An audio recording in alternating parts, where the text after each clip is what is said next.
Olá, prezados alunos, sejam todos bem-vindos a mais uma aula de modelos de liderança. Professor Daniel Alexandre aqui. Iniciar mais uma vez. Hoje nós vamos falar sobre o líder como facilitador. A interação das pessoas na empresa permite o desenvolvimento de ações que podem facilitar no alcance de metas. Quando nós estamos falando do líder como facilitador, a primeira coisa que vem em mente é uma pessoa que ajuda.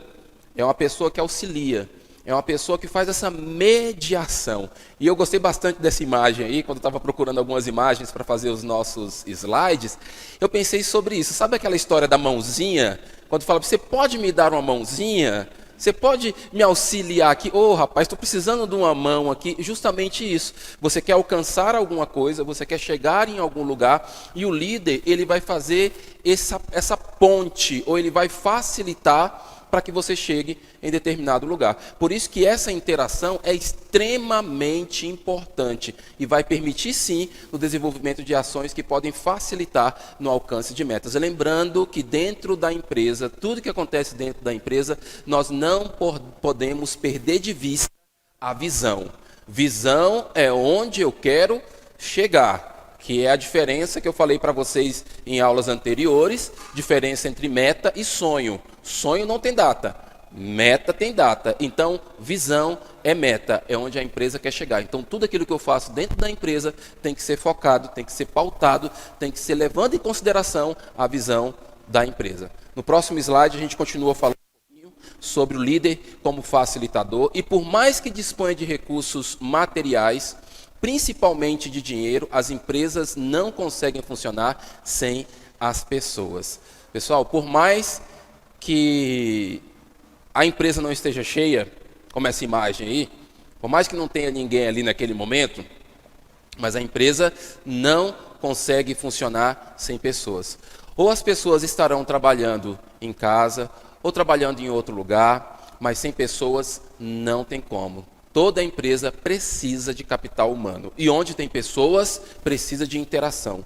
Onde tem pessoas, precisa de desenvolvimento. Onde tem pessoas, precisa de foco nas informações, nas metas, em tudo aquilo que a empresa se propõe. Levando em consideração também os objetivos individuais. A gente não pode esquecer que dentro da empresa, nós temos pessoas que têm objetivos profissionais. Se elas estão ali, é porque elas têm alguns objetivos. E a empresa não pode perder de vista isso. E o líder, mais ainda. Quando o líder consegue alinhar os objetivos da empresa com os objetivos individuais, meu amigo, aí é sucesso na certa. No próximo slide a gente continua falando um pouquinho sobre essa questão de facilitar e de mediar. Olha só, facilitar, mediar. E eu gosto dessa imagem aí, que fala muito dessa questão de engrenagem. Então, praticamente em todas as funções, praticamente em todas as relações, nada que eu faço é isolado. Eu tenho que parar com essa ideia de é o meu mundo, é o meu nicho, é o meu quadrado, é a minha vida, é aquilo que eu faço, são os meus desejos. Pessoal, esse pensamento individualista, ele é bom quando eu estou querendo trabalhar algumas questões internas. Quando eu estou falando de questões de intrapessoalidade, trabalhar algumas questões internas, aí sim, eu tenho que prestar atenção no meu mundo interior, prestar atenção nos meus pensamentos, prestar atenção naquilo que está acontecendo dentro de mim, mas eu não posso ou devo evitar ao máximo esse pensamento de individualismo. Individual é uma coisa, eu tenho a minha vida, isso é individual, eu tenho a questão da minha privacidade, isso é individual. Agora, quando eu estou falando de individualismo, no sentido de movimento de meu mundo, meu setor, aqui quem resolve sou eu, negativo. Nós estamos, e quando eu falo isso, quando eu falo que nós estamos, é em todas as áreas da nossa vida, não é só empresarialmente.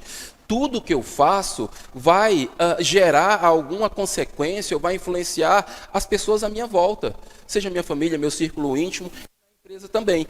Tudo isso o quê? Nós estamos em uma engrenagem, olha só, é todo mundo trabalhando ali, é um influenciando o outro, e onde que o líder entra? O líder entra nessa questão de facilitar e mediar. Como eu falei no slide anterior, trabalhando as questões da empresa e trabalhando as questões pessoais. Se eu conseguir alinhar os objetivos objetivos da empresa aos objetivos pessoais, com certeza eu vou ter muita gente motivada e vou ter muito resultado nesse ambiente. E aí eu quero falar um pouquinho sobre poder e liderança. Poder e liderança. Então, na maioria das histórias, quando a gente vai procurar e vai pensar sobre essa questão de poder e liderança, a gente pensa em guerras, a gente pensa principalmente nesse pessoal que conquistou. E aí a maioria das histórias de liderança foram repletas de vitórias e conquistas. E a gente tem aqui Alexandre o Grande, né, o grande general, o grande conquistador, né, do mundo antigo aí, morreu aos 33 anos de idade. Então, todas as vezes que a gente pensa nessa questão de poder e liderança, passa pela nossa cabeça essa questão das guerras, das lutas, dos generais. Então, só que aí existe uma diferença. Esse pessoal, quando a gente pensa nessa questão de poder, de guerra, eles tinham um objetivo de conquista. E para eles conquistarem, não tinha problema se pessoas morressem, não tinha problema se eles fossem conquistando determinadas cidades. O objetivo era conquistar independente da consequência. Então, esse era o padrão deles. Quando a gente fala de liderança, existe a questão da conquista? Sim, existe a questão da conquista. Mas essa conquista é um pouco diferente, principalmente nessa época que nós estamos. E aí no próximo slide nós trazemos uma figura aqui que traz uma conquista, mas é uma conquista de paz. Então, no século XX, começamos a notar mais líderes pacíficos que estimulam a paz e conquistas de direitos civis. Então, nós temos aqui a Madre Teresa, e essa frase dela é extraordinária. Se eu não puder alimentar 100 pessoas, alimente apenas uma. Tem gente que não quer fazer as coisas porque acha assim, eu não consigo fazer isso para todo mundo. Eu não consigo ajudar esse tanto de gente. Eu não consigo liderar essa equipe desse tamanho, 100 pessoas, é muita gente. Comece liderando uma pessoa, comece ajudando uma pessoa. Tem determinados indivíduos ou determinados perfis que eles não conseguem se satisfazer por pequenas conquistas. Falei pequenas conquistas no padrão de conquista, mas não conseguem se satisfazer por conquistas pausadas ou por conquistas menores, vamos dizer assim, porque são pessoas extremamente perfeccionistas e têm um padrão ou uma régua tão alta que quando elas conseguem alguma coisa, elas falam, não foi bom o suficiente não, deveria ter feito mais. Quando recebe algum elogio, falar, mentira, isso aí não, eu não sou bom o suficiente para isso não. Eu deveria ser melhor. É um perfil que ele é voltado muito para a questão do perfeccionismo. Bom é a gente aprender com determinados perfis que eles se satisfazem com conquistas, independente do tamanho da conquista. Vou usar o exemplo do exercício físico. Vou começar a fazer exercício físico. Eu andei 2 quilômetros, excelente. Andei 2 quilômetros, maravilha. Ou andei 1 quilômetro, maravilha. Fiz 15 minutos de caminhada, maravilha, está ótimo. Então a pessoa se satisfaz com isso. Diferente do outro que tem uma régua ou um padrão que eles colocam o seguinte, poxa, andei só 10 minutos, eu não sirvo para isso não. Só 10 minutos, eu só consegui fazer 10 abdominais. Que bom que você conseguiu fazer 10 abdominais, maravilha! É você se alegrar com essas conquistas. Então, ao invés, hoje, nesse momento que nós estamos, quando a gente pensa em liderança, a gente já não pensa mais nessa questão de grandes guerras, de grandes conquistas, de fazer de tudo para poder conquistar o máximo possível, não. O que a gente pensa é, se eu puder influenciar uma pessoa, uma de cada vez, ou influenciar um grupo, ou influenciar apenas o ambiente que eu estou, já é um modelo de liderança. E aí no próximo slide, a gente fala sobre isso, sobre a conquista do mercado, que foi vista até os anos 60 como uma operação militar. Ou seja, a concorrência devia ser destruída. Então, a gente encontra, eles colocam aí que foi vista até os anos 60 como uma operação militar. Alguns autores falam isso, que ela realmente até os anos 60 foi assim, mas não foi muito tempo. Eu lembro que quando eu comecei a trabalhar em algumas empresas, eu percebia isso. Eu percebia que o desejo era que a concorrência realmente fosse destruída. Se eu pudesse fazer com que aquele ambiente ou que aquela empresa falisse, eu, como dono da outra empresa, eu gostaria que ela falisse mesmo, que fosse a falência. Mas a gente observa que esse comportamento não é um comportamento tão adequado, não é um comportamento tão efetivo, porque a concorrência ela não precisa ser destruída. Claro que concorrência é algo necessário, né, principalmente para o cliente, né? Quem mais ganha com a concorrência é o cliente, mas eu não preciso desejar que o meu concorrente seja destruído ao ponto dele não existir. Isso não é algo que a gente tem visto, pelo contrário, a gente tem visto outro formato. Vamos lá. Quanto maior a concorrência, maior é a satisfação do cliente. Por que quanto maior a concorrência, maior a satisfação do cliente? Porque o cliente ele pode fazer a escolha daquilo que mais agrada, daquilo que atende à necessidade dele.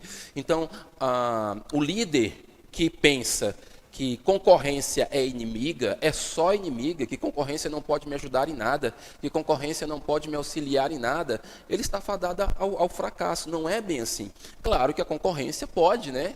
E ela com certeza é uma ameaça para mim, quando a gente trabalha com as ferramentas de desenvolvimento, com as ferramentas de estratégia, a concorrência, ela entra sim como uma ameaça, mas ela entra também como uma oportunidade. Vai depender do meu olhar para isso. Como que eu vou olhar para isso?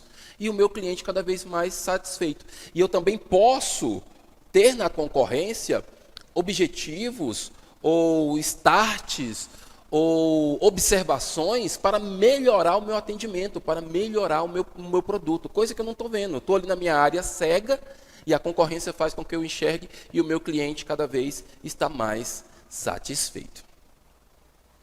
Então, somente a concorrência consegue fazer com que as empresas tentem se superar para agradar o cliente. Já pensou se só existisse uma empresa que oferecesse apenas aquele produto? É só ela que faz. Só tem uma empresa, não tem outra empresa. O que pode acontecer é essa empresa se acostumar. Então, me acostumei, já tenho os meus clientes são fiéis, e não é nem questão de ser fiel, não tem para onde comprar. Eu só posso comprar naquele cliente, naquele lugar. Eu não sei se já aconteceu com você, mas comigo já. Como eu precisava de algum produto ou algum serviço, e perto da minha casa só tinha aquele estabelecimento, o outro estabelecimento era muito longe, então o custo de deslocamento não seria interessante para mim, eu era obrigado a comprar naquele estabelecimento, mesmo não gostando do atendimento.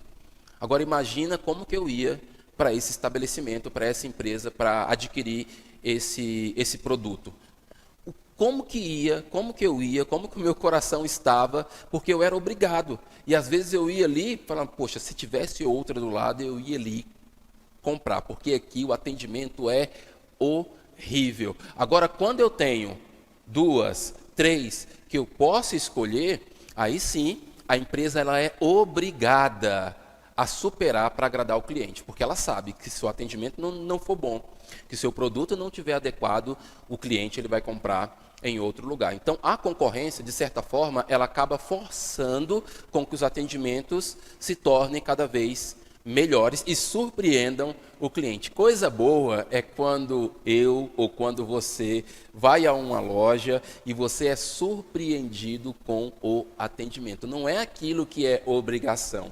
A gente tem percebido em alguns ambientes, em alguns lugares, quando é feita uma pesquisa de satisfação, que alguns clientes, a maioria das reclamações é em relação ao atendimento.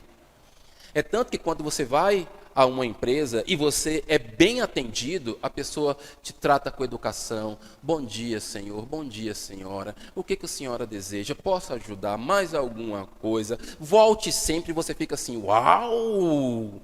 Que atendimento! A pessoa me atendeu bem, a pessoa foi gentil comigo. Aí eu te pergunto, gentileza, educação, atender a necessidade do cliente, não é uma obrigação de toda a empresa? Então, por que a gente se surpreende quando é bem atendido? Porque às vezes a gente está em um ambiente, ou em um setor, ou em um ramo onde o atendimento é algo que não está sendo praticado da maneira como deve ser praticado. E aí o cliente, ele realmente se surpreende com aquilo. Mas eu deveria me surpreender, ou você como cliente deveria se surpreender, não com aquilo que é obrigação, mas com aquilo que é o a mais. Uau, eu não esperava isso. Uau! E aí o cliente realmente fica satisfeito. Onde que entra a liderança nisso tudo? O líder, ele é responsável de estimular, de fazer com que a sua empresa, ou que com a sua equipe, surpreenda cada vez mais os clientes. E aí a gente vai ter um exemplo sobre essa questão de liderança e concorrência, como é que funciona isso no momento que os concorrentes eles se unem. A liderança moderna estimula os funcionários a serem melhores, mas não serem os únicos. Então, a liderança moderna ela vai estimular, vamos ser os melhores. Vamos fazer o melhor possível aqui. Vamos dar tudo da gente. Vamos trabalhar forte. Mas não significa que eu tenho que destruir a minha concorrência. Não significa que eu tenho que acabar com o meu concorrente. Pelo contrário, o meu concorrente, em algum momento, ele pode ser útil para mim.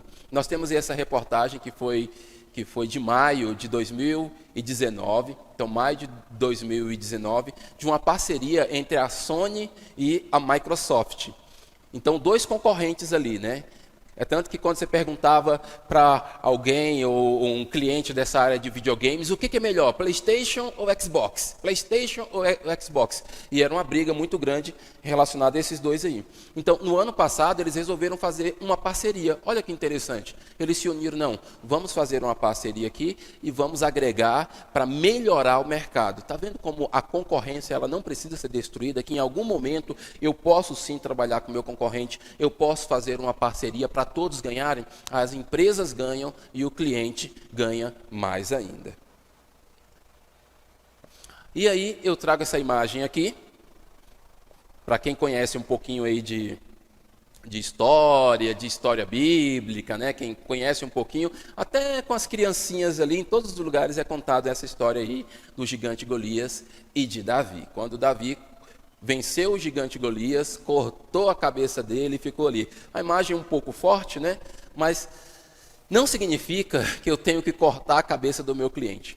Nós podemos sim nos inspirar nos líderes do passado, só que observando o contexto e em algum momento isolando os fatos. Vou explicar o que é isso. Eu não posso falar assim, uau, mas o Davi foi lá e matou Golias e arrancou a cabeça dele. Por isso agora eu tenho que ir matar determinada pessoa, arrancar a cabeça dela, ou matar o meu concorrente, deixar ele no chinelo e não sei o que. Não significa isso. Tudo aquilo que aconteceu no passado, tudo aquilo que aconteceu em relacionado a alguns líderes que marcaram a história, nós temos que observar o comportamento deles e observar as vitórias e as conquistas dentro de um contexto. Eu não posso dizer, por exemplo, nossa, esse daqui é um excelente líder, digno de imitação. Você sabe o que ele fez? Você sabe qual foi o objetivo que ele fez aquilo? Eu não sei. Você sabe? Eu preciso saber. Então eu preciso entender esse contexto. Entender esse contexto para saber o que está acontecendo. Eu não posso simplesmente pegar aquilo e aplicar à minha vida. Em algum momento eu posso sim isolar um fato específico. Por exemplo, se eu fosse isolar esse fato aí de Davi e Golias, o que eu posso aprender com essa história? Eu posso aprender essa questão de coragem. Um jovem, uma pessoa mais velha, tinha gente que não acreditava nele. Ele poderia olhar e achar que ele não daria conta, mas ele acreditou naquilo que ele tinha. Então ele acreditou, ele não deu ouvidos para os irmãos dele que estavam falando dele naquele momento, porque ele sabia, ele tinha convicção que ele era capaz de fazer aquilo. É isso que eu falo de isolar fato. Eu vou isolar esse fato, ou seja, a coragem de Davi. A superação de Davi, a confiança de Davi, a certeza de Davi em algo que ele queria. Agora, eu não posso pegar determinadas coisas e querer aplicar na minha vida, sendo que não vai dar certo, porque deu certo naquele momento, naquele ambiente, naquela história. Então, é isso que eu falo, a questão de isolar fatos. Nós temos aí na história líderes que foram líderes extremamente articuladores. Líderes que foram carismáticos. No Brasil, nós tivemos isso. Um carismático, influenciadores, bom de papo, chegava assim, convencia. Esse fato isolado de convencimento, esse fato de articulação é interessante. Uau, como é que a pessoa faz isso? Que legal, ela tem realmente essa articulação, ela consegue convencer os outros, ela tem esse carisma. Isso é interessante, mas eu não posso pegar isso para justificar e dizer que tudo que aquele líder fez foi correto, ajudou todo mundo, deu muito certo, não. Porque a gente tem na história líderes que foram extremamente articuladores, que trabalharam bastante com convencimento, com persuasão, mas foi um desastre na história. E aí nós temos um exemplo aí do A Arte da Guerra, que é um livro muito utilizado na administração. Então, quem está cursando administração, esse é um dos livros que é utilizado em planejamento estratégico. Quem está cursando também outros cursos na área de gestão, outros cursos na área de gestão, dependendo da disciplina que é voltada para planejamento estratégico, para plano de negócios, possivelmente vai entrar em contato com esse livro aí, que é o livro do Sun Tzu, A Arte da Guerra, que fala de algumas estratégias. A liderança, até pouco tempo, era primordialmente uma liderança militar, que pressupunha a destruição e não a convivência. Então, a Arte da Guerra, ela traz algumas dicas de como você se comportar no mercado da concorrência, como você se comportar nesse ambiente que é extremamente, toda hora um querendo passar por cima do outro, e ele vai dando algumas estratégias ali, estratégias às vezes até de engodo, até do blefe, sabe, para não dizer outra palavra, e você vai trabalhando nas fraquezas do seu opositor. Deixa eu observar qual a fraqueza dele. Eu vou atacar, então, a fraqueza. Eu vou dividir para conquistar. Então, a Arte da Guerra, ela traz alguns desses exemplos. Mas tem um videozinho que a gente vai assistir, que nele vai aparecer algo que é relacionado à liderança, quando eu quero propor alguma coisa para os meus liderados e os meus liderados não acatam. É bem o comecinho do vídeo ali, o que o Sun Tzu fez naquele momento. Lembrando que eu falei que a gente tem que observar o contexto, em determinados momentos isolar alguns fatos e observar aquilo que é bom que eu possa aplicar. É aquela história, examinar tudo e retende aquilo que for bom. Vamos assistir um pedacinho do vídeo? O rei Helu, governante do estado chinês de Wu, agonizava diante de uma ameaça iminente. Um vizinho hostil estava pronto para invadir o estado. Desesperado para defender o seu reino, Helu convoca uma das maiores mentes militares da história, Sun Tzu. Sun Tzu é significativo porque tem uma filosofia holística coesa sobre como abordar a estratégia. Se você ouvir Sun Tzu, se seguir os princípios dele, você será vitorioso. Se você ignorá-lo, é por sua conta e risco, porque com certeza você vai perder. Sun Tzu garantiu ao rei Helu que podia treinar o exército de Wu, que está em menor número, para superar e derrotar a força invasora. O rei Helu fez uma pergunta a Sun Tzu. Desafiou Sun Tzu de uma maneira que foi meio jocosa. Ele disse: "Você afirma que pode transformar qualquer um em soldado? Pode transformar as mulheres do palácio, aquelas concubinas mimadas e moles, numa força militar?" E Sun Tzu respondeu: "É claro que sim." Ele simplesmente mostrou às mulheres quais eram as manobras mais importantes. Escolheu as 2 concubinas mais antigas para servir como líderes de pelotão. E as encarregou de supervisionar a disciplina em suas unidades. Mas quando Sun Tzu ordenou que o exercício começasse, as mulheres simplesmente começaram a rir. Então Sun Tzu disse: "Está certo. Talvez a minha instrução não tenha sido clara. Agora vou repetir as minhas instruções usando uma linguagem simples." Ele disse às concubinas que quando os tambores soassem, elas deveriam se reunir como soldados, com lanças e espadas, e ficar em formação. E na segunda vez, o que aconteceu? Elas riram de novo. Sun Tzu disse que se as ordens não eram claras, era culpa do general que os soldados não obedeciam. Mas se as ordens fossem claras e elas haviam sido claras, era culpa dos oficiais subordinados se as ordens não eram obedecidas. Só havia uma maneira de Sun Tzu convencer as concubinas de que realmente falava sério.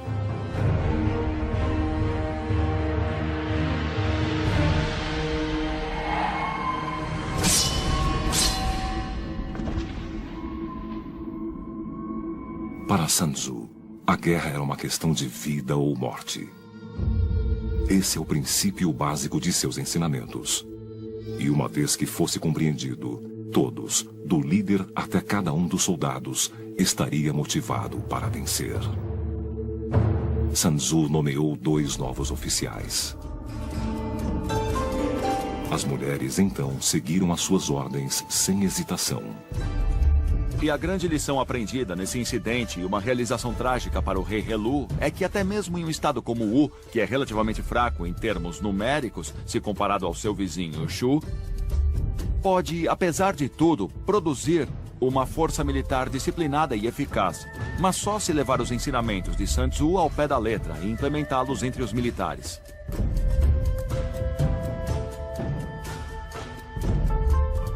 Embora as mulheres jamais fossem para um campo de batalha, Sun Tzu conseguiu o seu intento. O rei He-Lu indicou Sun Tzu. Então, pessoal, olha só esse videozinho aí, esse pequeno pedaço aí do Sun Tzu, da arte da guerra. Você pode encontrar esse vídeo completo para você estudar um pouquinho e aprender um pouquinho sobre esse livro que é tão bom. Nesse momento aí, o que aconteceu? Sun Tzu deu uma ordem para aquelas concubinas ali, e ele percebeu que elas não acataram. Todo mundo começou a rir. Ele falou, bom, se eu falei alguma coisa e as pessoas não obedeceram, é porque alguma coisa está errada. A minha comunicação não foi efetiva. E aí ele falou, então tá, eu vou dar a ordem de novo. Ele deu de novo a ordem e elas riram novamente. Agora, se eu dei a ordem e a ordem foi clara, a culpa agora é dos subordinados, é dos liderados que não entenderam. O que ele fez? Ele foi e cortou a cabeça das 2 líderes ali que ele tinha nomeado. Às vezes eu falo isso para os meus alunos, que eu tenho que tomar muito cuidado quando eu vou aceitar uma posição de liderança.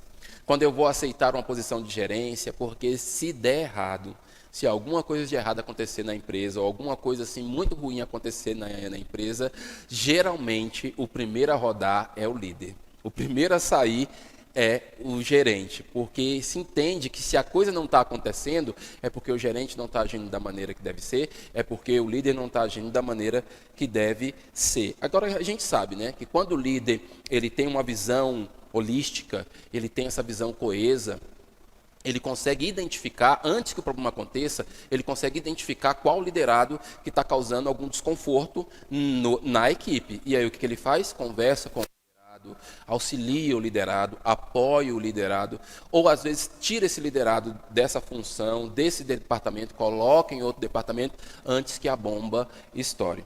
E aí, para reforçar, no próximo slide aqui, para reforçar, o líder moderno não é mais o líder militar. Ele é aquele que apoia os liderados no alcance de resultados individuais e coletivos. Então, eu não posso pensar, ou eu não devo pensar, ou eu tenho que sair dessa caixa de que liderança hoje é a liderança militar. É o manda quem pode e obedece quem tem juízo. É porque eu estou aqui, porque eu sou o líder, porque eu sou o chefe, sou eu que mando e tem que ser assim. E quem não fizer está fora. Não é bem assim que funciona.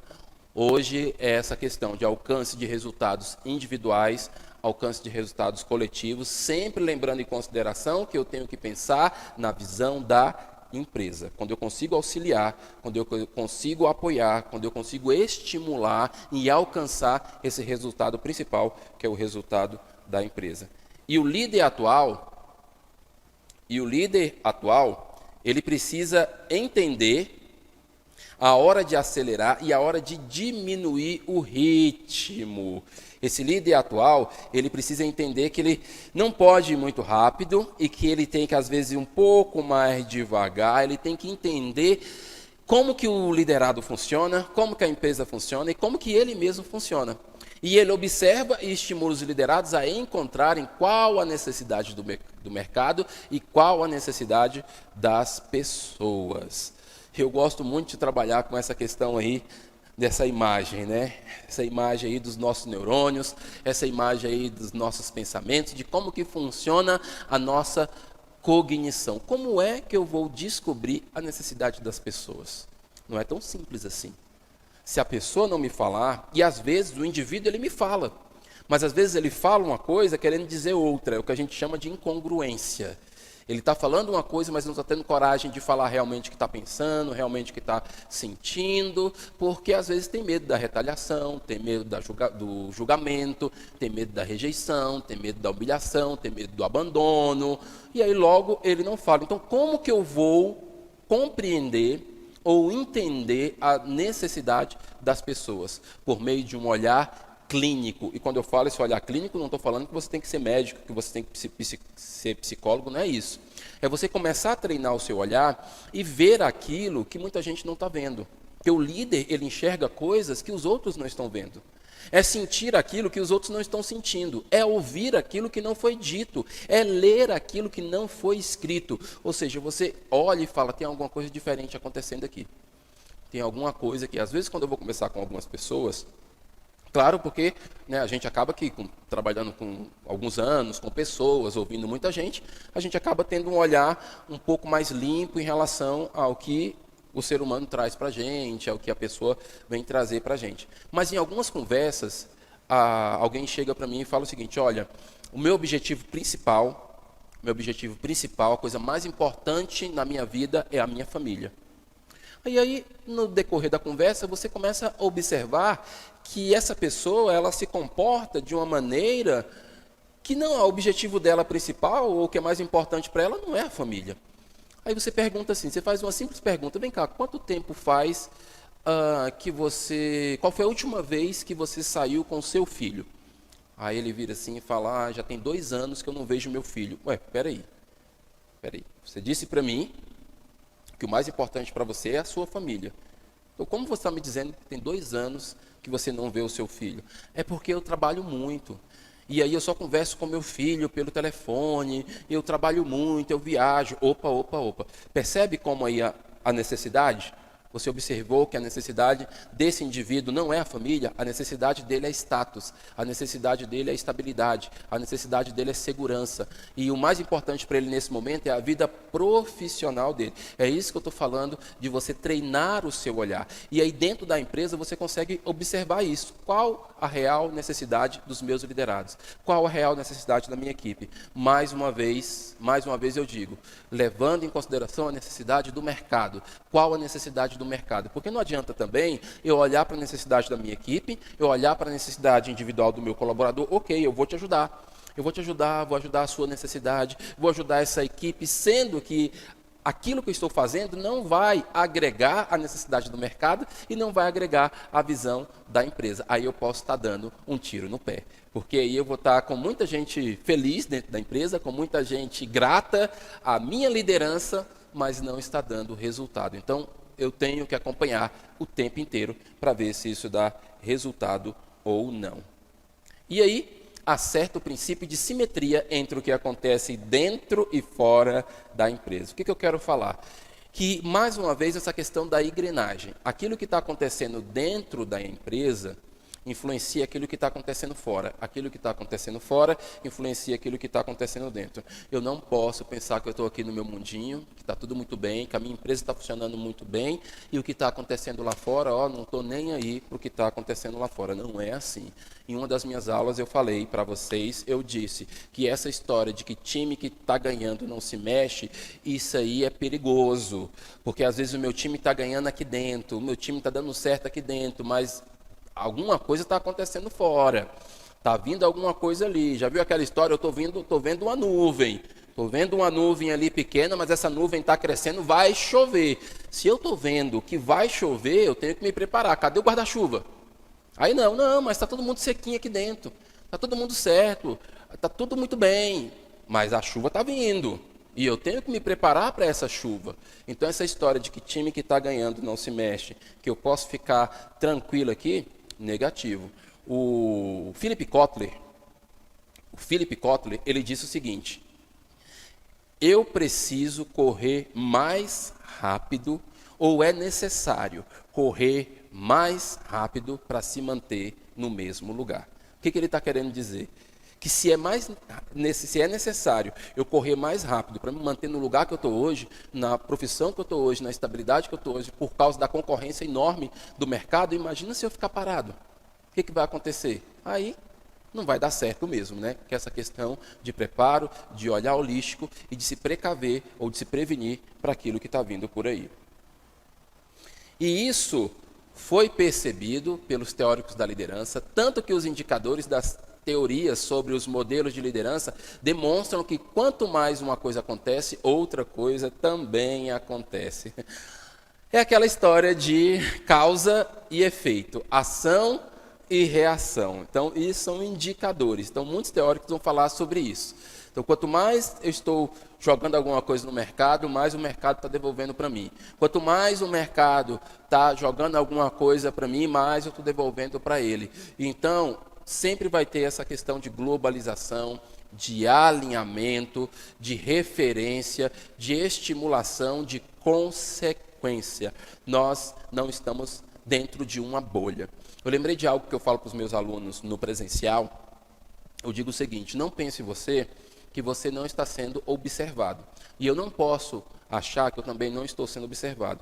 Em todos os lugares nós estamos sendo observados. E uma hora ou outra vão lembrar de mim e vão lembrar de você. Por isso que é muito importante aproveitar todas as oportunidades. Saber entrar e sair de todas as situações.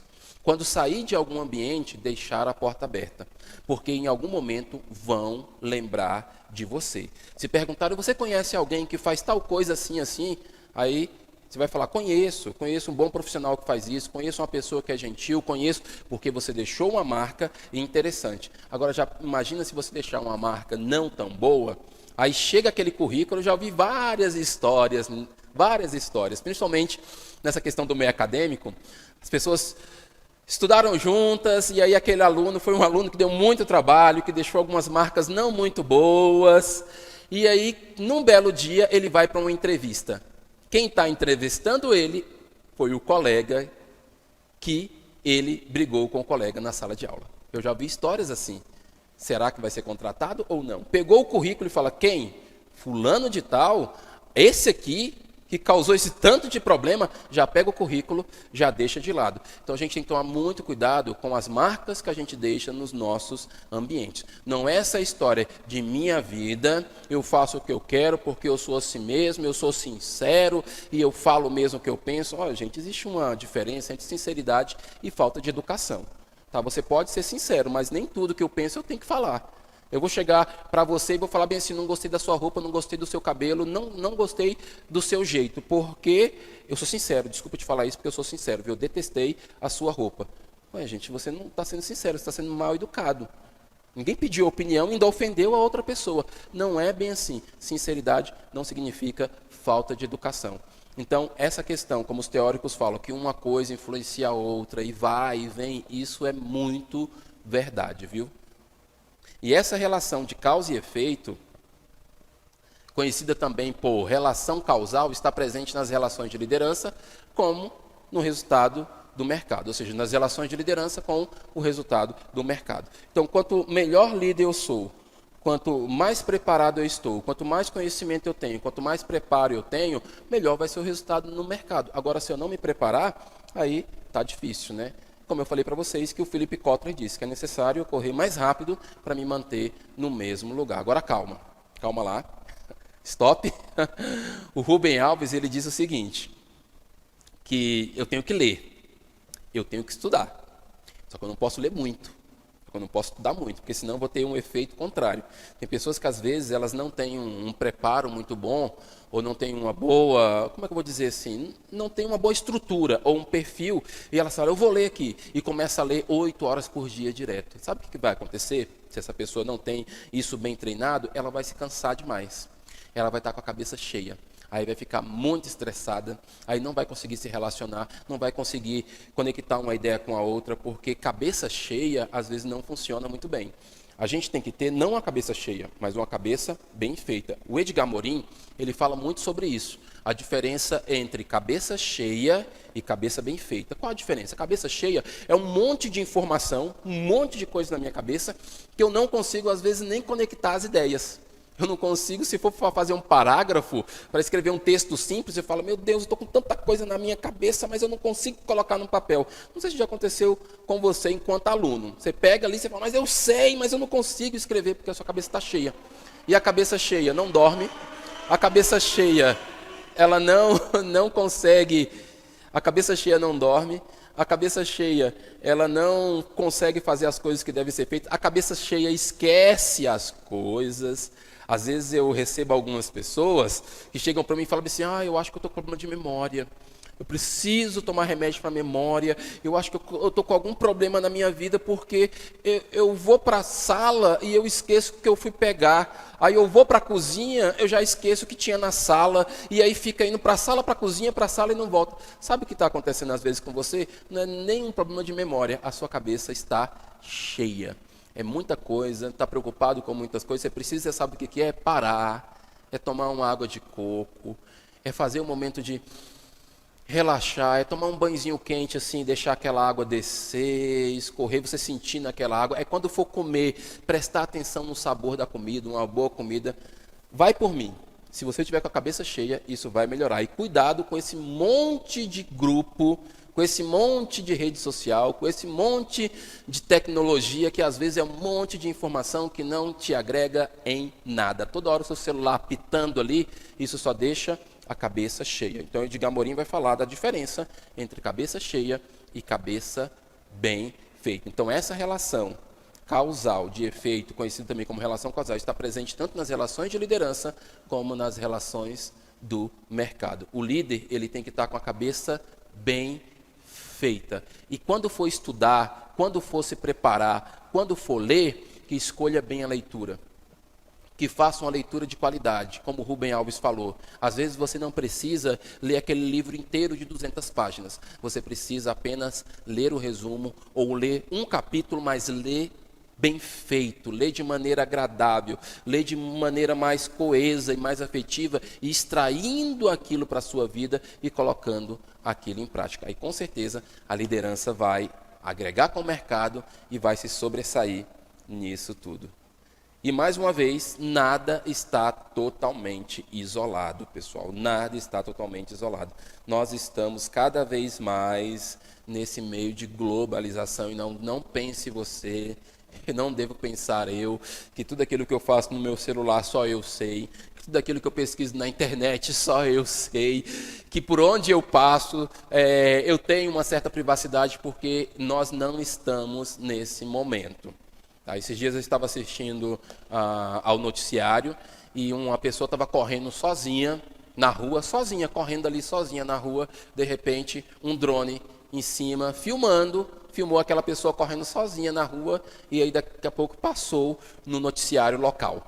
E aquela pessoa, acho que ela nem imaginava que tinha alguém filmando ela correndo sozinha na rua ali. Imaginou só? Então, em todos os lugares você vai, tem câmera para tudo que é lado.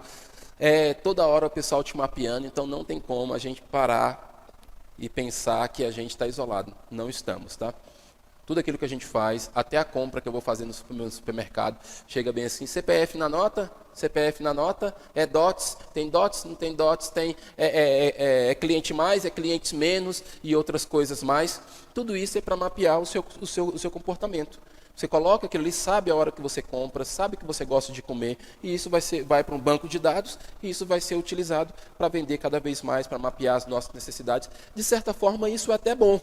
De certa forma, isso é bom, porque nos ajuda essa questão de atender às nossas necessidades. Mas eu não posso pensar que eu estou isolado, que eu vivo dentro de uma bolha. Não é assim. E assim, o poder do líder acaba sendo o poder de motivar e estimular seus liderados para cumprirem bem as metas previstas e os resultados esperados. Então, aquilo que a empresa espera, as metas que foram bem alinhadas, pensando em algo aqui. Meta, eu coloco uma meta, eu estabeleço uma meta, mas essa meta tem que ser clara. Tem que ser clara para a empresa, tem que ser clara para o líder e tem que ser clara para o funcionário, para o colaborador. Tem que ser uma meta clara. E o funcionário, ele tem que entender por que aquilo é bom, por que aquilo é efetivo. Antes de vir gravar essa aula de hoje, eu vinha refletindo sobre isso. Quando que uma informação traz mudança para mim? Pense aí. Quando que uma informação, ou um estudo, ou um conhecimento traz mudança para a minha vida?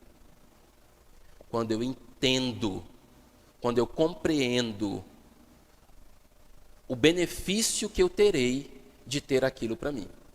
Se eu não compreender, se eu não entender o benefício daquela informação, se isso não ficar internalizado dentro de mim, vai ser só uma coisa que entrou aqui, saiu aqui, foi só informação, não teve o que alguns estudiosos vão chamar de aprendizagem significativa. O que é uma aprendizagem significativa? É aquilo que você aprende que fica guardado na sua memória, que fica guardado no seu ser e que você é capaz até de ensinar outras pessoas a fazerem isso também. É o que a gente chama de aprendizagem significativa. Pensa aí comigo um pouquinho. Pensa um pouquinho aí nas aulas que você teve na educação básica, ali no ensino fundamental 1, no ensino fundamental hoje, que na sua época, que eu acho que na sua época, porque na minha época, a gente chamava de série, né? Primeira prézinho, primeira série, segunda série, quarta série. Pensa aí lá na sua tia, professora lá da terceira, quarta série. Teve algum professor ou alguma professora que marcou a sua vida? Que ensinou algo que você falou, nossa, nunca mais eu esqueci disso. Já se passaram tantos anos, eu era criança e eu lembro disso. Ou na adolescência, ali no ensino fundamental 2, ali no ensino médio, teve algum professor, ou até no nível superior, teve algum professor que falou alguma coisa que marcou a sua vida? Que é aquela coisa que veio dentro de você, é aquele uau, sabe aquele uau? Aquela lâmpadazinha que acende assim, ó. Você fala, uau, não tinha entendido. É igual aquele filme que você assiste assim, que no final do filme você fala, caramba, que isso, não acredito que era isso. Aí você volta ao filme para poder ver se entende o que aconteceu, porque aquilo faz sentido para você, aquilo te espanta, aquilo mexe com você. É isso que eu chamo de entender, é isso que eu chamo de compreender. É quando desce, quando você guarda dentro de você. Dentro da empresa, a mesma coisa.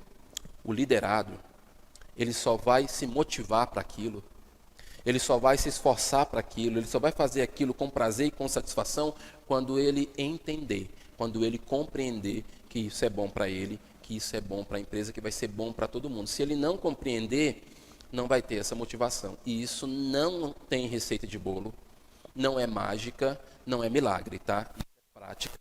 Isso é dia a dia, isso é consciência, isso é o andar diário, é o pisar no chão, é racionalizar. E todo liderado, ou melhor, todo líder, ele quer isso. Ele quer impactar o seu liderado para que ele compreenda e para que ele cumpra as metas previstas e os resultados esperados. E a superação das metas acaba tendo um outro sentido. Olha só, quando eu compreendo isso, quando isso fica dentro de mim e fala, eu sei por que eu estou aqui dando essa aula para você. Eu sei por que eu estou aqui. Eu estou aqui porque eu gosto, eu estou aqui porque eu sei que isso vai ser bom para você, eu estou aqui porque isso é algo que vai agregar no mercado, que vai agregar para a faculdade, eu sei por que eu estou aqui, logo eu quero superar essa meta. E você também sabe por que você está estudando. Quando você sabe disso, quando você compreende isso, quando você se motiva para isso, a superação das metas acaba tendo outro sentido. Eu falo, eu sei para onde eu estou indo, eu sei onde eu quero chegar e eu sei que isso vai fazer bem para mim. E apesar da ideia do poder não ter mudado desde os homens das cavernas, a ideia de liderança mudou. Quando eu penso em poder, lá, desde os primórdios, poder é poder. O que é poder? Aquela pessoa que tem a habilidade de convencer o outro, ou aquela pessoa que fala alguma coisa e os outros vão fazer, ou ela tem a capacidade de modificar o ambiente, porque ela tem um poder sobre ela. Tem um poder, já perceberam que ela tem um poder ali, ou um poder conquistado, ou um poder que foi imposto, ou um poder real, que todos reconheceram que existe um poder ali. Então, embora a ideia de poder, desde os homens da caverna, não tenha mudado, mas a ideia de liderança mudou sim. E aí eu trago novamente aí os crudes, onde nós temos o pai, né, e temos ali a filha, a adolescente. A diferença entre poder, o pai, poder sobre ele, uma certa liderança ali, poder, mas esse poder era mais de segurar, de não deixar ir, essa liderança autoritária. Já a filha tinha uma liderança mais criativa, mais proativa. Não, nós precisamos sair desse ambiente, nós precisamos conquistar outras coisas, nós precisamos sair da caixa, a gente tem que acordar. Então a gente vê ali uma diferença de gerações. Então nesse filme nós temos aí duas gerações, o poder tradicional, que é o poder lá do pai, e o poder inovador, que traz essa liderança mais inovadora, mais criativa ali da filha. E aí nós temos 3 pontos principais aqui, que é o planejar, mais executar e mais o atingir. Então, eu vou planejar, mas eu não posso só deixar no papel. Eu vou executar da melhor maneira possível para eu atingir determinada meta. Então, a liderança moderna consiste em organizar a eficácia de um processo em função dos objetivos planejados. Pessoal, qual a diferença de eficiência e eficácia? Eficiência é a maneira correta de se fazer as coisas, é o processo. Pessoa eficiente, ou seja, ela faz as coisas de maneira correta, ela economiza, ela faz o que tem que ser feito, na hora que tem que ser feita, isso é eficiência. Eficácia é atingir o resultado. Tem muita gente que às vezes é eficiente, mas não é eficaz. Como é que a pessoa pode ser eficiente e não é eficaz? Ela faz as coisas da maneira certa, mas ela não atinge o resultado que era esperado. Até que fez da maneira certa, mas não atingiu o resultado, porque faltou alguma coisa ali. E tem muita gente que é eficaz, mas não é eficiente. Como é que é uma pessoa que é eficaz e não é eficiente? Ela atingiu o resultado. Ela conseguiu atingir a meta, bateu a meta. Só que quando você olha para trás, a maior bagunça na loja. Deixou tudo desorganizado, deixou algumas pessoas feridas, deixou um monte de parede quebrada. Então, existe sim diferença entre ser eficiente e ser eficaz. O bom é quando a gente junta tudo. E aí a gente é eficiente e a gente é eficaz. Eu planejo, eu executo, eu atinjo da melhor maneira possível.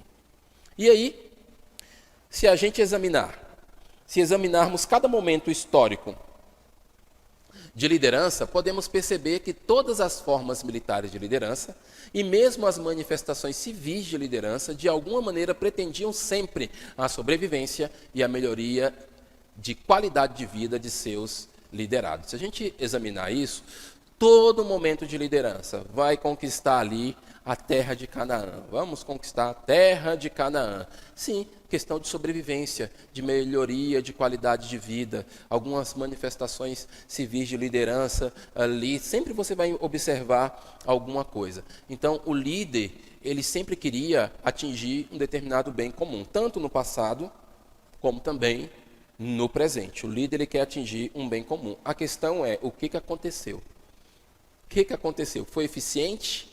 Foi eficaz? Deixou um estrago para trás? Atendeu só um grupo específico?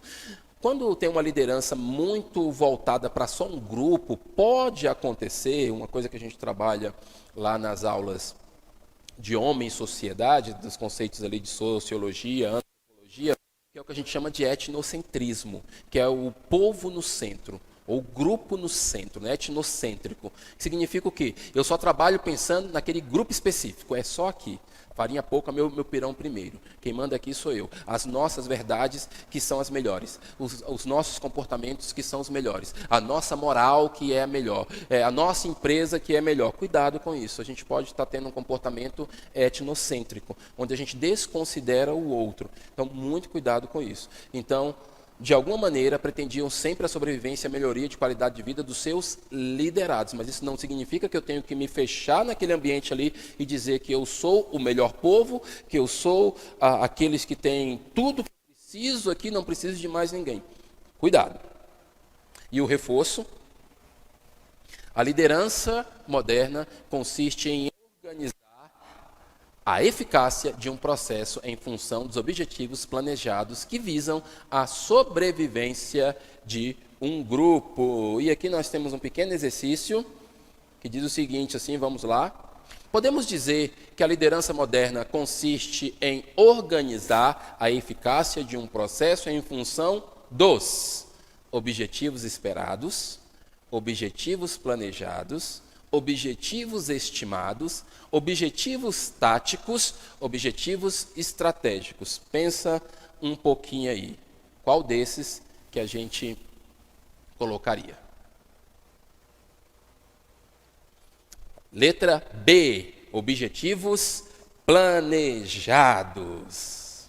E agora a gente vai falar sobre a semelhança de liderança e autoridade. O que vem a ser isso, né? O que é liderança? Liderança a gente já tem falado bastante. Agora, a autoridade. A liderança pode ser exercida de várias formas, mas a autoridade é sempre incontestável. O que eu estou querendo dizer com isso? Que toda liderança implica autoridade. Todo líder, ele tem autoridade. Não existe liderança sem a autoridade. E a autoridade, ela relaciona-se diretamente com a capacidade de compreensão e de conhecimento que uma pessoa tem sobre determinada coisa. Quando eu falo sobre isso, não tem como não lembrar da questão da competência. O que é ser uma pessoa competente? Competência implica em conhecimento, habilidade e atitude. Esses são os três principais: conhecimento, habilidade e atitude. Depois foi acrescentado o V de valor. Um chave mais fé, que aí vem conhecimento, habilidade, atitude, valores, experiência, fé e expectativa. Mas nesse momento eu quero me ater apenas aos três: conhecimento, habilidade e atitude. Quando eu falo que a autoridade relaciona-se diretamente com a capacidade de compreensão e de conhecimento que uma pessoa tem sobre determinada coisa, eu estou dizendo que para ter autoridade você tem que conhecer. Você tem que conhecer, saber o que você está fazendo, ter conhecimento daquilo, deixar isso claro para as pessoas têm que saber que você conhece. Você tem que ter habilidade. Quando eu falo de habilidade, eu falo de prática. Você tem que ter prática naquilo, você tem que ter experiência naquilo, você tem que ter colocado a mão na massa naquele negócio. E você tem que ter atitude. Atitude significa proatividade, interesse, vontade de fazer. Eu gosto de fazer algo para nunca mais a gente... que é isso aqui. Se você quiser fazer comigo, você pode fazer. Conhecimento, habilidade e atitude. Conhecimento, habilidade e atitude. E às vezes eu gosto de juntar isso com os 4 pilares da educação, que é aprender a fazer, aprender a conviver, aprender e aprender a fazer. Então eu gosto de relacionar assim, aprender a aprender, aprender a fazer, aprender a conviver e aprender a ser. De novo, para a gente fixar a ordem: aprender a aprender, aprender a fazer, aprender a conviver, aprender a ser. Que é conhecimento, habilidade e atitude. Então, quando eu falo sobre essa questão, ela implica essas coisas, é isso que implica. Quando eu demonstro isso para os meus liderados, quando eles compreendem isso, eles percebem autoridade sobre a minha vida. E essa compreensão, ela permite que a pessoa entenda o que deve ser feito e por que deve ser feito. Essa compreensão permite que a pessoa entenda o que deve ser feito e por que deve ser feito. É aquilo que a gente falou sobre aprendizagem significativa. Quando eu entendo, quando eu compreendo determinadas coisas, eu faço porque eu sei porque que eu estou fazendo. Gente, olha, é muito complicado lidar em determinadas situações com determinadas pessoas que você pergunta: por que você está fazendo isso? Aí a pessoa diz assim: eu estou fazendo porque sempre foi assim. Eu estou fazendo porque é assim. Mas não é assim, adulto não fala desse jeito. Não é porque é. Não é porque todo mundo está fazendo. Eu tenho que saber por que eu estou fazendo isso. Então, o indivíduo, o liderado, ele tem que saber por que ele está fazendo. Não é porque está todo mundo fazendo. Não é porque eu estou sendo obrigado a fazer. Não é porque, se eu não fizer, vai cair um raio na minha cabeça. Não é isso. É compreender qual o benefício que eu tenho com isso. Isso vai para quem? Quem que está ganhando com isso? Qual o ganho que eu estou tendo com isso? Então, muitas das coisas que eu faço porque eu tenho um ganho. Se eu não tiver ganho, eu não faço aquilo. Por que eu vou fazer se eu não tiver ganho? Se eu não tiver ganho. Então, em todas as áreas da nossa vida, se eu não observar um ganho, se eu não entender qual ganho que eu vou ter com aquilo, eu não faço, eu não compro, eu não me relaciono, eu não saio de casa. Eu tenho que, sim, entender qual o ganho, qual o benefício, seja para mim, seja para o outro. E é aconselhável que a liderança seja exercida com autoridade. É aconselhável que a liderança seja exercida com autoridade para que permita que o poder referencial se manifeste e as decisões do líder sejam respeitadas. Então nós temos esse slide aqui, que é onde a gente fala que é aconselhável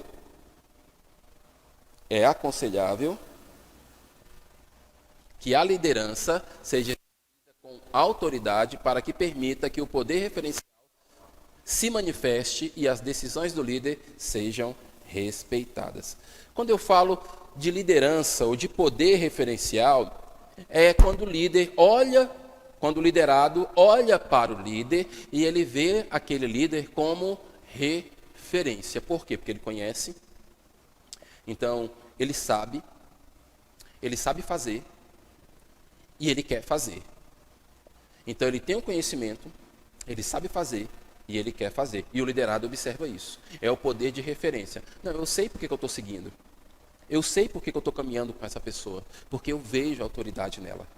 Eu vejo algum benefício nela. Eu vejo liderança nela. Por isso que eu estou seguindo. Não estou seguindo de maneira cega. Não é de maneira cega. Coisa ruim é quando você observa em alguns ambientes que existe esse comportamento de liderança cega ou de obediência cega. Isso não pode acontecer dentro das empresas. Falar, eu estou fazendo porque eu estou fazendo. Eu estou fazendo porque ele está mandando. A gente sabe que isso acontece. A gente não vai dar uma de doido aqui para dizer que isso não acontece. A gente sabe que isso acontece, mas isso não é efetivo. Isso, a longo prazo, causa problemas. Problemas individuais, problemas coletivos, problemas para a empresa. É bom quando as coisas ficam claras, quando todo mundo compreende e sabe por que está fazendo aqui. Então, entretanto, como sabemos, nem sempre a liderança é exercida por alguém com autoridade. Vamos tentar entender o que essa frase está dizendo aqui. Por que nem sempre a liderança é exercida por alguém como autoridade? Porque dentro desse contexto, nós estamos falando que a autoridade, ela parte de conhecimento, habilidade e atitude, ok? Nós já explicamos, conhecimento, habilidade, atitude. Nós falamos que essa autoridade, ela tem um poder de referência. Eu olho para essa pessoa, eu reconheço que sim, que ela tem autoridade, o meu líder. Agora, por que nem sempre é exercida com alguém com autoridade? Porque nem sempre esse líder segue esses requisitos. Nem sempre esse líder ele vai ter esses requisitos. E muitas vezes tem equipes que estão sendo lideradas por pessoas que não estão investidas de autoridade. Essa autoridade reconhecida. Então não tem compreensão e não tem o conhecimento. Então a compreensão e o conhecimento não andam juntas. Então por que estão seguindo? Porque isso é uma liderança imposta. É aquela história de que manda quem pode e obedece quem tem juízo. Eu só estou fazendo porque alguém está mandando eu fazer e se eu não fizer, eu vou ser prejudicado. Eu gosto de falar que ninguém é obrigado a fazer nada. A gente vive num país livre, né? Ah, é obrigado a fazer isso? Isso é obrigado a fazer? Não, você não é obrigado. Só que a gente entende por obrigação tudo aquilo que eu não fizer me gerar algum prejuízo. Então eu entendo que eu sou obrigado a fazer. Por que eu entendo que eu sou obrigado a fazer? Porque se eu não fizer, vai gerar um prejuízo. Logo, para não ter prejuízo, eu sou obrigado a fazer. Por isso que no senso comum as pessoas falam, eu estou sendo obrigado. Porque se eu não obedecer esse líder, se eu não seguir essas normas, se eu não seguir essas regras, eu serei prejudicado. Então, o indivíduo, ou o liderado em si, ele vai fazer porque ele não quer ter prejuízo. Ele vai fazer porque essa liderança está sendo imposta e não está sendo uma autoridade reconhecida. E aí, o conhecimento específico necessário para conferir a autoridade depende do poder da técnica. Porque quando eu falo de poder da técnica, o que é isso? É quando a coisa é efetiva. Nós não falamos sobre essa questão de eficiência e eficácia. Quando é eficiente e quando é eficaz, eu posso dizer sim que aquilo foi efetivo. Então, conferir a autoridade depende desse poder de técnica. O líder, ele tem a técnica de liderar mesmo? Ele tem essa competência? Está sendo efetivo? Se eu reconheço isso como liderado, aí sim, esse conhecimento específico vai dar resultado. Bem interessante, que quando eu estou falando sobre essas questões, eu gosto de ir até isso, que é a coruja, né? Para quem é da pedagogia, alunos de pedagogia, se você está assistindo, seja bem-vindo aqui também, vem para cá estudar um pouquinho sobre modelos de liderança comigo.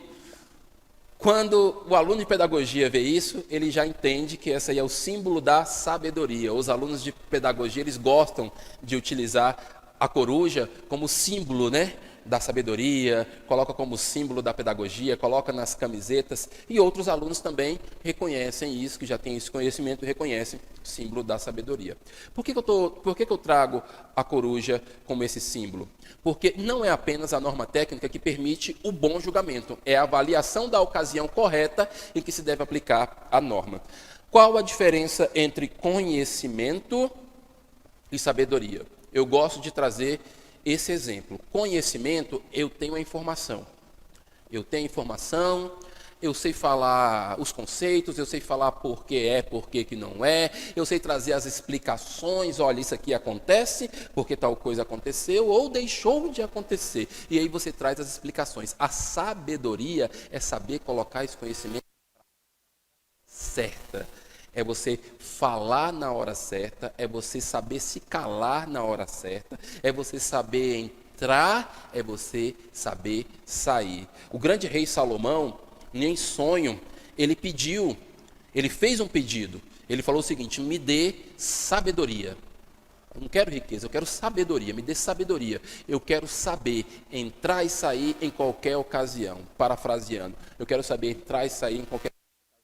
Eu quero saber governar esse povo. Eu quero saber tomar as decisões na hora que alguém chegar com algo bem difícil para mim e eu resolver aquilo. Tem muitas pessoas que elas não têm estatura, elas não têm força, elas não têm status, mas elas têm uma sabedoria tremenda.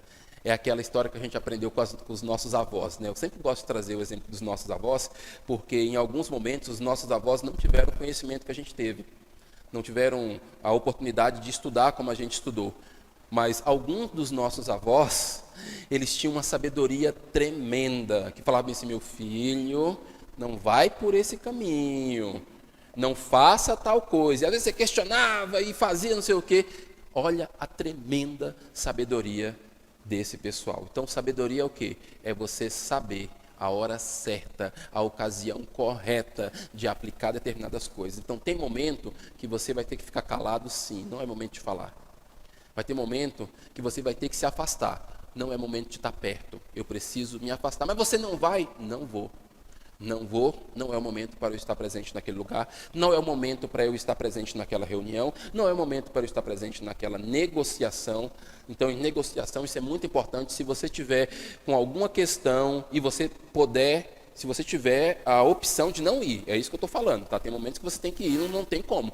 Mas se eu tiver que negociar e eu estou percebendo que eu não estou no momento bom, seja emocionalmente ou fisicamente, eu puder protelar isso, eu vou falar: não, hoje não, vamos deixar para amanhã, porque aquele momento não vai ser efetivo para mim, porque a minha mente não está boa, a minha emoção não está boa, alguma coisa não está funcionando.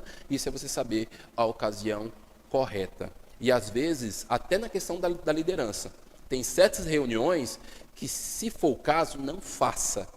Como líder, falando como líder, você percebeu que o negócio está pegando fogo, está um negócio assim, todo mundo aflorado, dica, olha, preste bastante atenção se realmente aquele momento é o momento de você fazer uma reunião.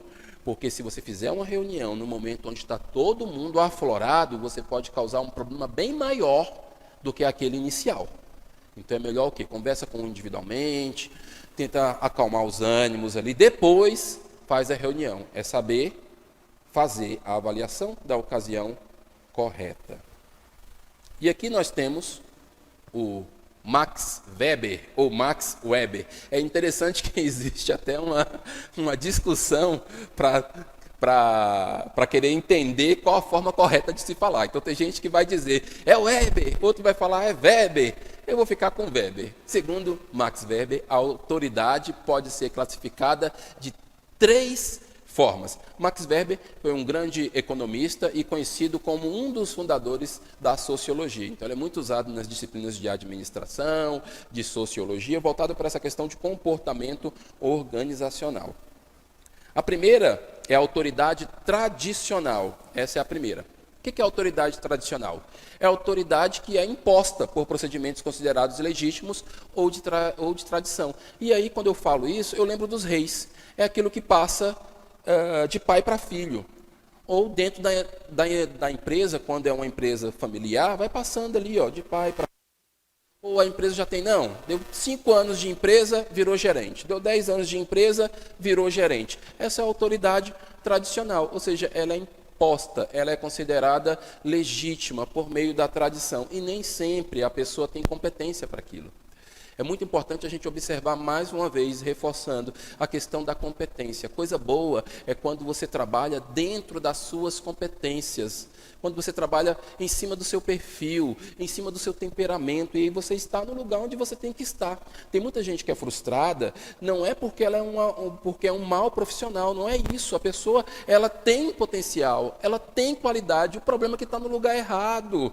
Meu querido líder que está me ouvindo aqui, se você puder fazer isso, se ajude e ajude os seus liderados. Se você sabe que tem alguém que está na função errada, que está no cargo errado por causa do temperamento, por causa do perfil, por causa da competência, e você pode mudar essa pessoa de lugar, faça isso.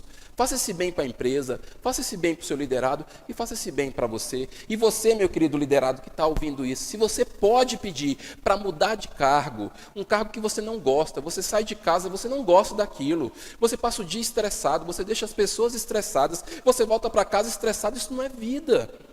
Me desculpe falar isso para você, mas isso não é vida. Você vai trabalhar todos os dias, às vezes ficando 10 horas fora de casa, voltando para casa à noite, cansado, fazendo algo que você detesta, que você odeia. Aí chega no final da morte, chega no fim da vida, na hora da morte, vai ter a música do Titãs, o epitáfio do Titãs, lá no túmulo, lá, o seu epitáfio, devia ter trabalhado menos, devia ter amado mais, devia ter feito aquilo que gosta na vida, porque estava no lugar errado. Claro, gente, eu não sou louco de falar para você, saia do seu emprego, tire todo... Não é isso que eu estou falando, entenda o que eu estou falando. Se você pode, porque em alguns momentos a gente não tem escolha mesmo, não dá. Ainda mais em alguns ambientes que a gente está, o mercado é extremamente concorrente, não dá para simplesmente eu falar, ou você me tira da minha função, ou eu vou pedir conta da empresa e vou me lançar no mercado de trabalho. Não é assim, tá, gente? A gente não vai dar uma de louco e fazer isso, é a questão da sabedoria. Mas se eu posso fazer isso, eu vou pedir sim para estar no lugar onde eu tenha competência para aquilo, onde eu me sinta bem fazendo aquilo. Isso não significa que todo o trabalho que eu fizer vai ser prazeroso, porque nem tudo que eu faço é prazeroso. Tem coisas que eu tenho que fazer que não são tão prazerosas assim, que eu preciso fazer. No meu caso, eu não gosto muito das questões burocráticas, de ficar fazendo planilha, ficar fazendo lista de 200, 300 alunos, lançando nota. Isso é algo que não é tão prazeroso de fazer, mas para o meu trabalho, eu preciso fazer isso. Agora, o que eu faço? Eu trabalho com automotivação. Eu tento deixar aquela atividade de uma maneira mais prazerosa, para não sugar muito a minha emoção. Como é que eu faço isso? Sempre pensando nos objetivos finais. Por que eu estou fazendo isso? Qual o benefício que isso vai me trazer? Qual o ganho que eu terei com isso? E aí a gente consegue trabalhar dessa forma para deixar a nossa vida mais leve, tanto para mim como para quem está perto de mim. Então, essa é a autoridade tradicional. Passa de pessoa para pessoa, de pai para filho, e aquela que é imposta. E a próxima é a autoridade carismática. O carisma é talvez a única qualidade da liderança que não pode ser ensinada. Por que esse autor vai trazer essa informação falando que o carisma não pode ser ensinado? Porque o carisma, ele é algo inerente. A pessoa ela já nasce carismática, gente. Tem gente que já tem carisma desde criança. Sabe aqueles bebês assim? Esses dias eu estava passeando e eu vi um bebê que eu falei, gente, que bebê lindo. O olhar da criança, a criança olha assim, é aquele olhar assim simpático. É aquele olhar que olha para você e parece que ele tem interesse em te ouvir. É aquela coisa assim, já tem um carisma. E quando essa pessoa cresce e ela fica com esse carisma natural, é extraordinário. Tem pessoas que elas deixam o ambiente gostoso só por estarem naquele ambiente. Você conhece alguém assim? Eu conheço. Tem gente que ela chega no ambiente, só o sorriso dela, o bom dia dela, já deixa algo leve, deixa algo mais tranquilo, porque são pessoas de natureza carismática. Então, a liderança carismática é aquela pessoa que conquista. Às vezes ela não tem nem a liderança sobre ela, ou autoridade sobre ela, ou ela foi reconhecida como líder, mas quando ela está no lugar, quando ela fala, os outros escutam. Quando ela dá uma sugestão, o pessoal atenta, porque é fulano de tal que está falando. E eu trouxe aqui, quando eu estava preparando esse material, na hora que eu pensei numa figura carismática, eu trouxe aqui a princesa Diana, né? Então trouxe aí que realmente era uma figura que conquistava, uma figura carismática, com um trabalho social, humanitário extraordinário. E aí, qualidades únicas que não podem ser imitadas é um conjunto. O que eu quero dizer com isso? Que cada um tem qualidades que são únicas e elas não podem ser imitadas. Por exemplo, eu não tenho como querer imitar o seu carisma. Eu vou imitar o seu carisma, eu vou imitar o carisma do meu aluno. Não tem como, você não vai conseguir imitar. Vai ser aquela coisa falsa. Vou usar a palavra mesmo, falsa. É um fake. Eu estou querendo demonstrar uma coisa que eu não sou, estou querendo fazer igual o outro, não vai dar certo. Entenda o que eu estou falando, não adianta você querer ficar imitando as pessoas, querendo ser igual às pessoas, que não vai dar certo. Cada líder tem o seu estilo, cada pessoa tem o seu estilo de trabalhar, cada pessoa tem o seu estilo de fazer, cada pessoa tem o seu estilo de desenvolver as coisas. Isso não significa que eu não possa aprender com uma figura. Eu posso aprender sim com alguém que é carismático, eu posso aprender com alguém que é mais executor, eu posso aprender com alguém que é mais organizado, eu posso aprender com essa pessoa, mas eu não vou conseguir imitar aquela pessoa, porque isso não vai ser natural, isso vai ficar algo muito forçado. E a longo prazo, isso pode fazer com que o indivíduo que está fazendo isso entre na dor. Quando eu falo entrar na dor, é você não ficar satisfeito, porque você vai acabar perdendo a sua essência. E coisa boa é quando você faz aquilo que é da sua essência. Eu vou usar essa frase de novo, que é dos meus amigos do Corpo Explica. Você é quem você precisa ser. Você só precisa encontrar aquilo que você tem de bom. Ou seja, encontrar qual é o seu perfil, fazer esse processo de autoconhecimento e falar, não, eu sou bom em vendas, então é em vendas que eu vou ser bom. Não, eu sou bom na área financeira, então na área financeira que eu sou bom. Não, eu sou bom na liderança, então na liderança que eu serei bom. Não, eu sou bom na área de esportes, então na área dos esportes que eu serei bom. Não, eu sou bom na área de apoio emocional. Eu gosto de ouvir as pessoas, eu gosto de entender as pessoas, então seja bom nisso. Seja bom nisso. Não adianta eu querer imitar os outros, porque cada um tem qualidades únicas que não podem ser imitadas. Mais uma vez, não pode ser imitada, eu posso aprender. Eu vou aprender com aquela pessoa, eu posso pegar algumas coisas, mas imitar igualzinho, espelho, mímico. Não, gente. E tudo é um conjunto, tá? Eu não sou uma coisa só. A pessoa ela não é só carismática. A pessoa ela não é só líder autoritária. A pessoa não é só líder democrática. Ela tem um conjunto, são várias coisas que estão ali, ó, trabalhando ao mesmo tempo. Já ouviram essa história de, você tem que ser racional, você tem que ser racional, você não pode ser emocional. Ou você tem que deixar os seus problemas. Olha, você entrou aqui na empresa, deixa os seus problemas lá fora. Aqui na empresa você tem que saber separar o pessoal do profissional. Eu vou te falar uma coisa, não tem como. Tá? A gente pode até falar isso dentro da empresa, separe, você tem que separar o que é profissional do que é pessoal. Não tem como. Se você conseguir fazer isso, depois você me manda um e-mail e explica para mim. Só que antes de você mandar o e-mail, vamos tentar compreender o que eu estou falando aqui, juntos. Tentar compreender o que nós estamos falando aqui. Quando eu falo que não tem como separar o que é profissional do que é pessoal, é porque não tem como eu me separar, me dicotomizar, ou seja, me abrir aqui, ó, separei aqui meu emocional, separei aqui o meu profissional. Eu sou uma coisa só, tudo caminha junto. A neurociência fala sobre isso. A grande cientista Suzana Herculano fala sobre isso. O meu racional e o meu emocional trabalham tudo junto. Que nós falamos em uma aula anterior, se você já assistiu o filme, se você não assistiu, eu indico que você assista, principalmente você que quer trabalhar com pessoas, assista, que você vai perceber que as emoções trabalham o tempo todo ali com a gente. Então não tem como separar, gente, não tem como pegar assim, não, agora eu sou racional, não, agora eu sou emocional. Não tem como fazer isso. Ou eu estou com um problema na minha casa, eu chego dentro da empresa e falo, eu não vou mais lembrar de nenhum problema na minha casa, porque agora eu tenho que lembrar só da empresa. Não tem como separar. O que tem como fazer é eu organizar.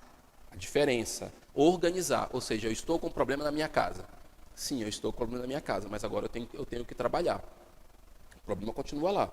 Mas agora eu tenho que voltar a minha atenção para esse momento aqui. Se tiver muito pesado o problema na minha casa, aí eu tenho que dar um tempo, relaxar, tomar uma água, fazer algum trabalho ali para eu poder focar no meu trabalho. Mas não tem como separar. Porque quando fala dessa ideia de separar, é como se estivesse tirando isso de você. Você não tira isso de você. Da mesma forma, é emoção. Se eu estou num processo de negociação e o pessoal começa a ficar muito agitado, ai, e não sei o quê, começa a exaltar e ficar aquele processo assim, que a emoção começa a sobressair, eu preciso fazer o quê? Controlar essa emoção. Opa, entrei no campo aqui de muito emocional. Eu estou me emocionando demais, estou dando muito vazão às emoções, estou dando muito vazão ao sentir. E esse sentir, nesse momento, ele não vai ser tão efetivo. Não quer dizer que eu não possa sentir. Tem algumas pessoas que sentem mais que as outras.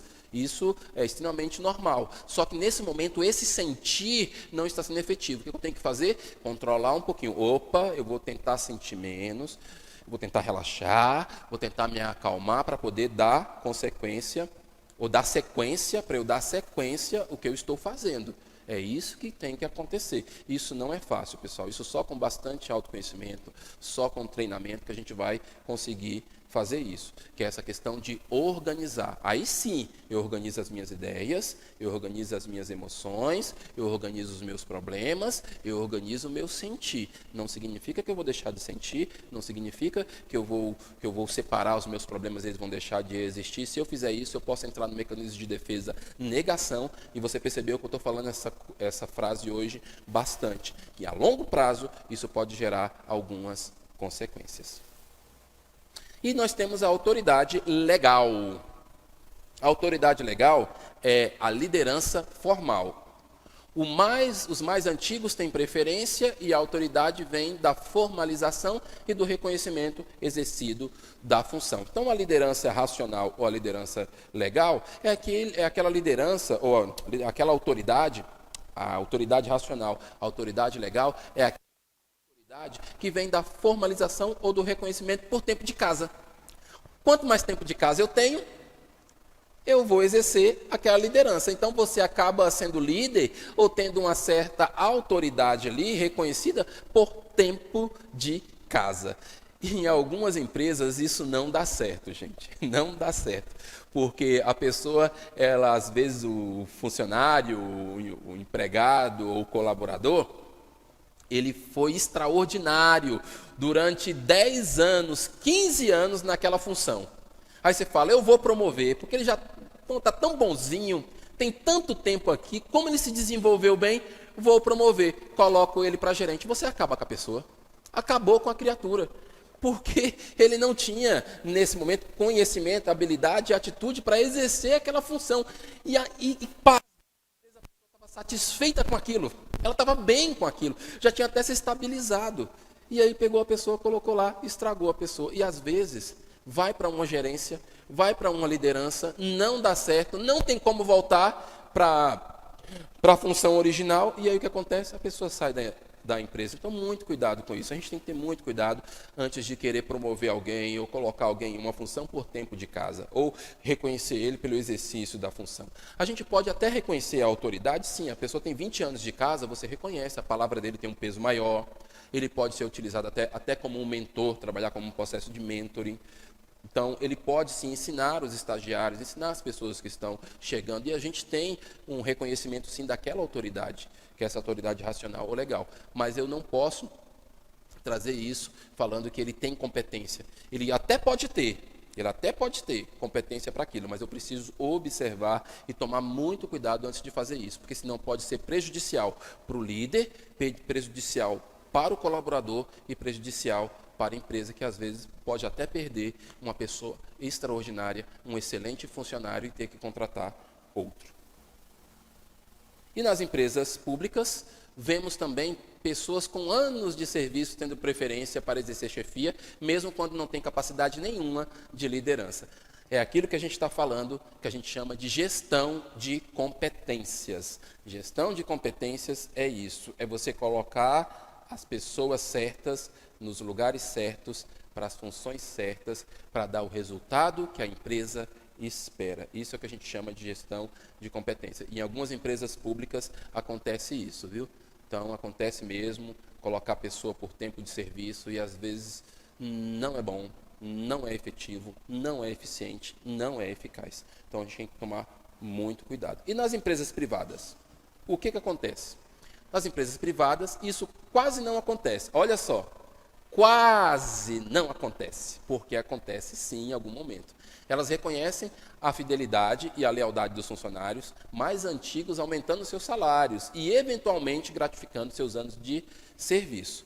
Então, quase não acontece isso por tempo de casa colocar. Em algumas empresas privadas, eu acho extraordinário que eles fazem um processo seletivo interno. Então, surgiu a opção, ou surgiu a vaga de gerência, de coordenador, de superintendente, de diretor, e aí é feito um processo interno.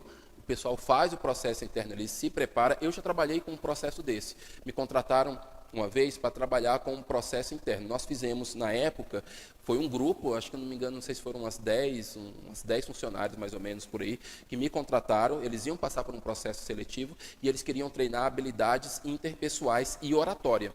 E foi o que eu fiz, trabalhei com eles habilidades interpessoais, oratória e também trabalhei com eles técnicas de entrevista, primeiro com o grupo. Trabalhei com o grupo, depois alguns desses me contrataram pessoalmente. Um deles me contratou pessoalmente, eu trabalhei com ele individualmente, técnicas de entrevista, técnicas de oratória, técnicas de apresentação, e aí ele passou no processo. Depois, outros 3 me contrataram para poder trabalhar isso. Por quê? Porque na empresa privada, nessa empresa específica, eles estavam passando e eles precisavam de um treinamento. Olha que interessante. Quem passou, passou porque tinha competência. Quem passou, porque treinou aquilo. E isso aconteceu e foi muito efetivo, foi muito gostoso fazer esse trabalho. Em algumas empresas públicas acontecem? Acontecem também.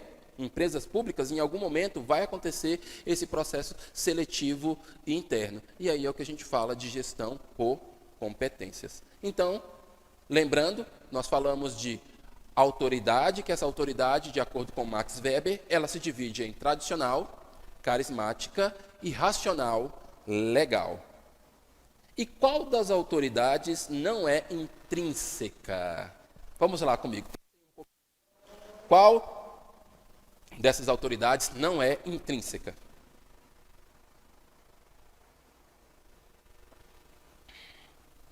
E o que é intrínseco? Intrínseco é aquilo que faz parte da pessoa, né? Faz parte do ser da pessoa.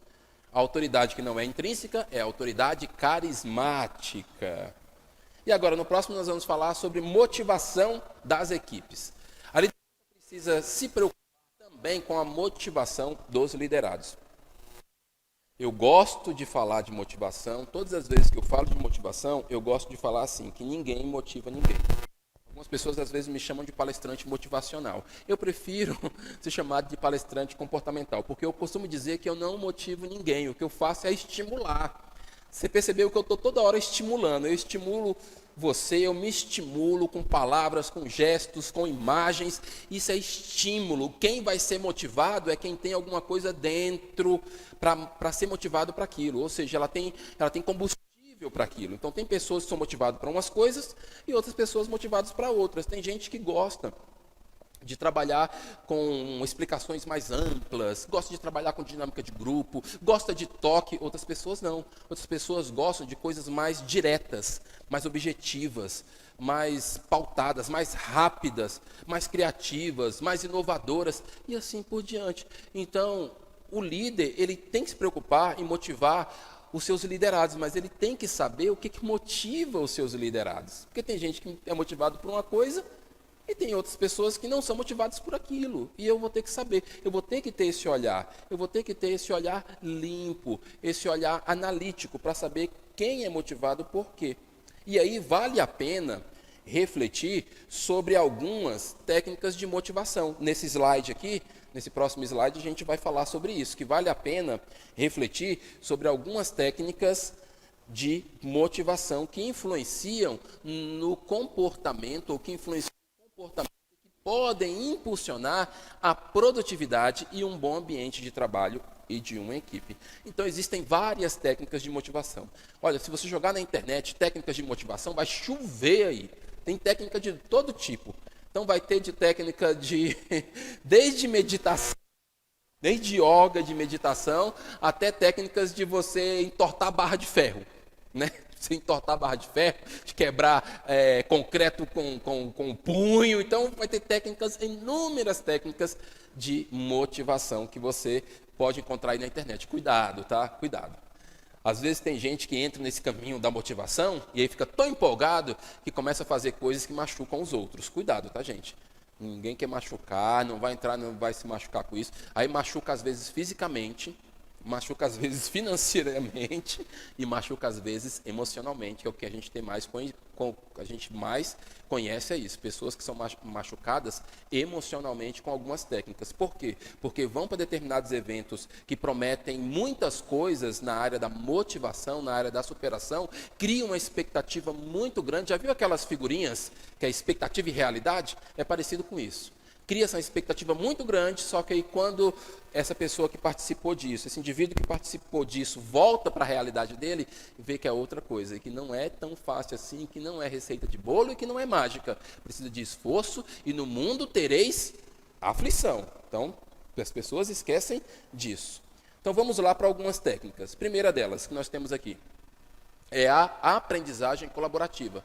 É percebida como a mais motivadora e interessante do que o aprendizado individualista, que força um nível maior de competição na equipe. Então, a aprendizagem colaborativa é quando a gente percebe que a gente está dentro de um grupo ou dentro de uma equipe onde está todo mundo aprendendo junto. Eu aprendo com você, você aprende comigo, todo mundo aprende ali, todo mundo participa, então a gente se sente mais motivado a estar numa equipe assim. Gente, isso é maravilhoso. Quando você está em uma equipe onde você percebe que os seus colegas de trabalho não são seus concorrentes, não são seus inimigos, mas são seus colegas, seus apoiadores, e você apoia eles, eles te apoiam, então todo mundo aprende junto. Isso é maravilhoso. Claro que não são só flores, a gente sabe disso. Não dá para a gente entrar nesse mundo utópico, nesse fantástico mundo de Bob, que não é assim. Mas a gente sabe que existem ambientes que o nível de competição é mínimo, o nível de agressão é mínimo, o clima organizacional é interessante. E aí, quanto mais aprendizagem colaborativa eu tiver nesse ambiente, mais motivado eu serei, mais motivada a equipe será. E aí nós temos outra, que é a organização flexível. Organização flexível e aumenta a motivação interna dela.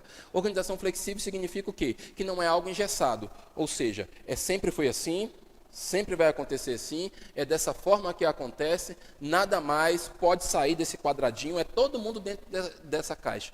Não, quando existe uma certa flexibilidade, ou seja, eu posso trazer as minhas ideias, eu posso trazer as minhas sugestões e eu não serei julgado por isso. Quando eu falo julgado, eu não falo julgado de falar, olha assim, ô Daniel, essa aqui, legal a sua sugestão, mas agora não vai dar para a gente colocar em prática. Eu falo de julgado, de quando você dá uma sugestão e fala, que sugestão idiota, Que sugestão mais lixo. De onde você tirou esse tipo de coisa? Gente, o liderado que escuta um negócio desse, ele vai dar sugestão? Não vai dar sugestão mais nunca. Então, quanto mais flexível é esse ambiente, ou seja, eu posso falar, eu posso expor as minhas ideias, e em algum momento eu posso até pedir para fazer algo diferente. Olha, eu estou com uma situação, eu posso trabalhar dessa forma nesta semana, porque eu estou com uma determinada situação aqui para resolver. Ok, pode. Quando que você me entrega esse trabalho? Eu te entrego tal dia. Se você se compromete a entregar esse trabalho tal dia, para mim está tudo bem. Então, existe essa flexibilidade. Então, quanto mais flexibilidade tem em alguns ambientes, em algumas organizações, isso pode sim, pode. Olha, palavrinha mágica, pode melhorar a organização interna. Porque em alguns lugares isso não vai dar certo. Vai depender muito do ambiente, muito da empresa e muito do líder. E nós temos aqui outra, que são as tarefas criativas. Aumentam o nível de motivação, enquanto que as repetitivas diminuem a motivação geral. Atenção, olha ali, olha aí embaixo aí, que nós temos aí, ó.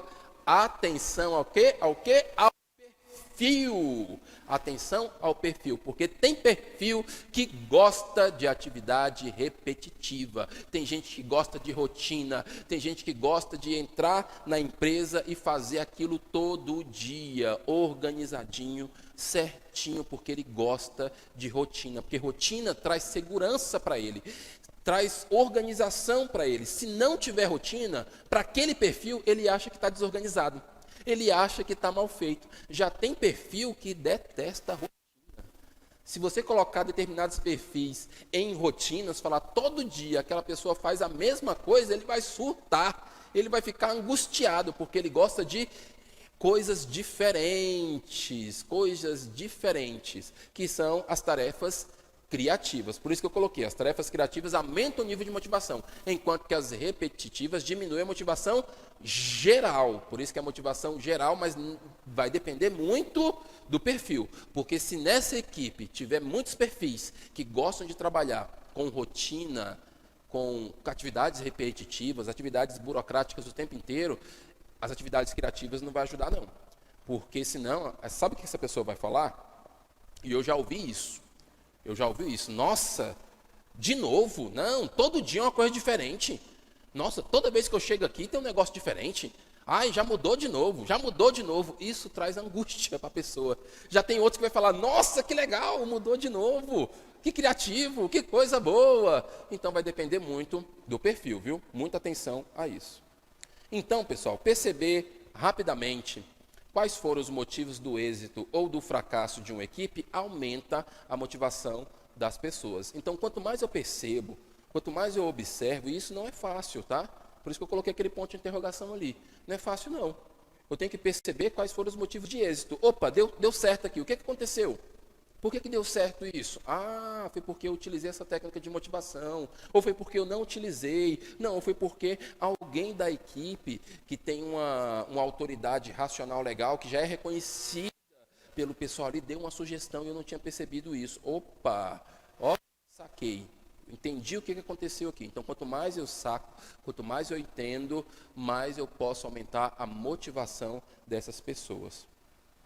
E quando o líder reconhece o sucesso do seu grupo, aumenta o nível de motivação da equipe e do indivíduo. Olha, gente, vou falar algo para vocês aqui. A gente tem percebido em alguns ambientes que existem líderes que têm tanta insegurança, eles são tão inseguros, eles podem até ter competência, têm competência para fazer, fazem muito bem, dá resultado, mas tem um nível de insegurança muito alto. Que quando a equipe se destaca, ele não reconhece que a equipe se destacou, porque ele tem medo. Ele tem medo de perder o brilho, ele tem medo de perder a posição. Então, percebeu que está perdendo o brilho ali, ai, já doeu aqui, ai, já me deu uma coisa ruim. Isso é insegurança. Então demonstra se o líder tem isso, se eu tenho isso, se você perceber que você tem isso, você precisa trabalhar isso. Você precisa trabalhar, porque às vezes a equipe merece sim.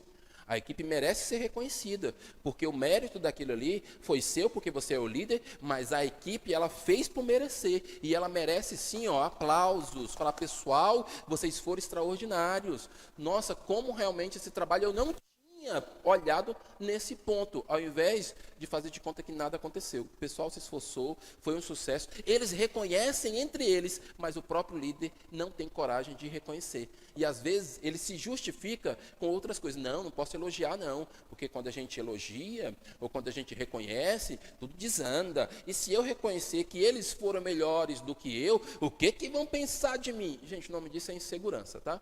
É insegurança, é orgulho, é tudo parente disso aí. E aí a gente tem que trabalhar isso, porque se eu sou líder e se eu sei o que eu sou bom, eu sei que eu sou bom em determinadas coisas, não tem nada demais eu reconhecer que outras pessoas foram melhores do que eu em determinadas situações. Não vai me apagar, não vai tomar o meu cargo. Isso aí é uma coisa do senso comum, e aí a gente precisa repensar essas coisas, porque quando está todo mundo ali crescendo junto, quando está todo mundo cresce junto, foi isso que eu quis dizer. Quando está todo mundo cresce junto. Então, se a minha equipe cresce, eu cresço também, ok? E aí, o registro do progresso, da qualidade do trabalho, aumenta também a motivação. Quando eu falo de registro, eu penso na questão dos gráficos. Então, eu estou registrando ali, estou guardando, olha, no início do ano eu estava assim. No final do ano, olha como é que eu estou, olha quanto eu cresci. Ou às vezes eu nem cresci tanto, mas eu tive alguns momentos de crescimento. Quando eu registro isso fica mais fácil para eu motivar a equipe. Falar, gente, vocês lembram que no ano passado nós tivemos uma dificuldade enorme e a gente passou por isso? É o que a gente chama de trazer à memória aquilo que dá esperança.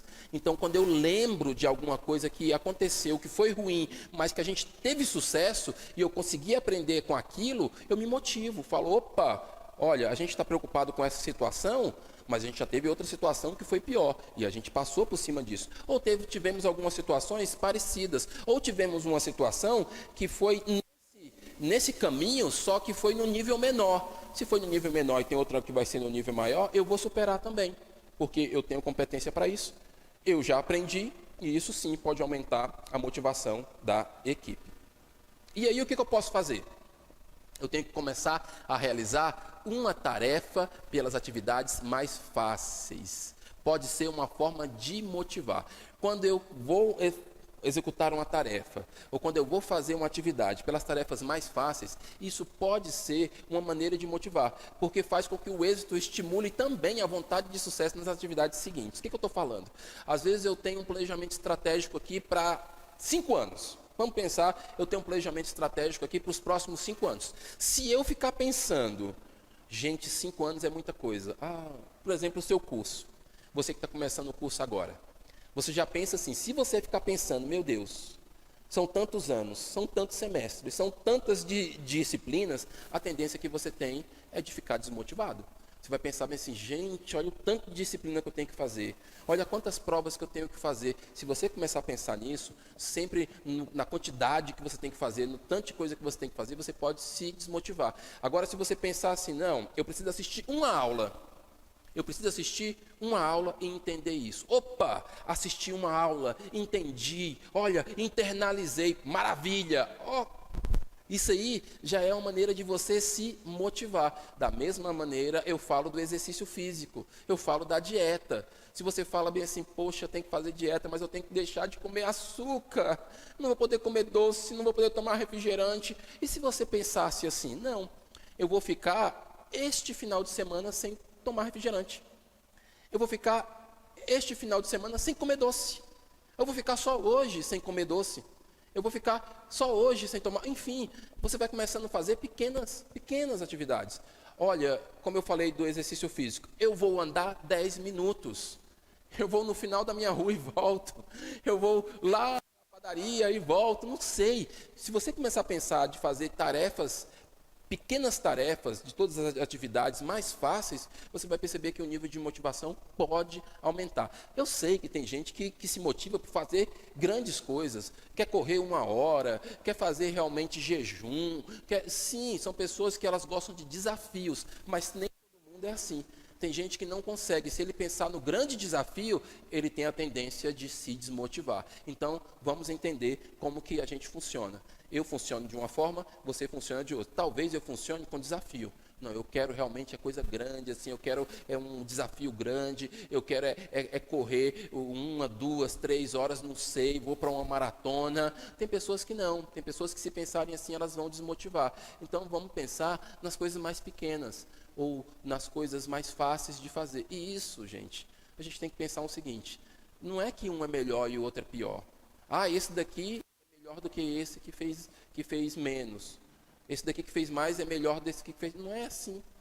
Tem gente que tem o seu jeito de funcionar e todos eles têm que ser respeitados. Quando a gente entende isso, a nossa vida fica mais leve e a gente fica bem mais motivado. Vai por mim que funciona. E o que é motivação?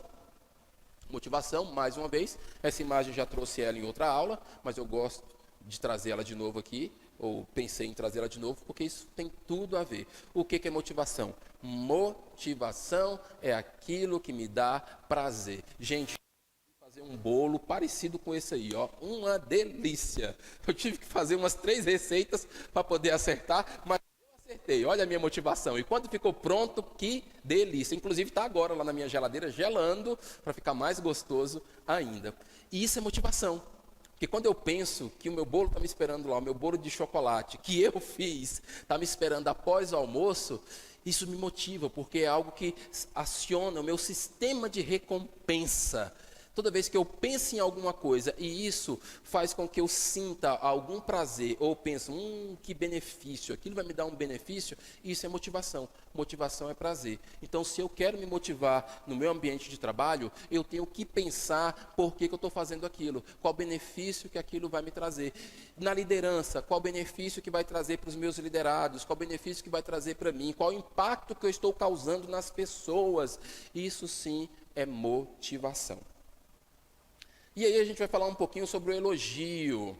Elogio e a crítica são tarefas do líder. O bom líder muda seu estilo de acordo com a competência individual do liderado. Nós já falamos sobre isso, que o líder ele vai mudar o seu estilo de acordo com a competência do seu liderado. E aí vem essa questão do elogio e da crítica, porque também, no próximo slide aqui, ó, também as competências do líder promovem a resposta dos liderados.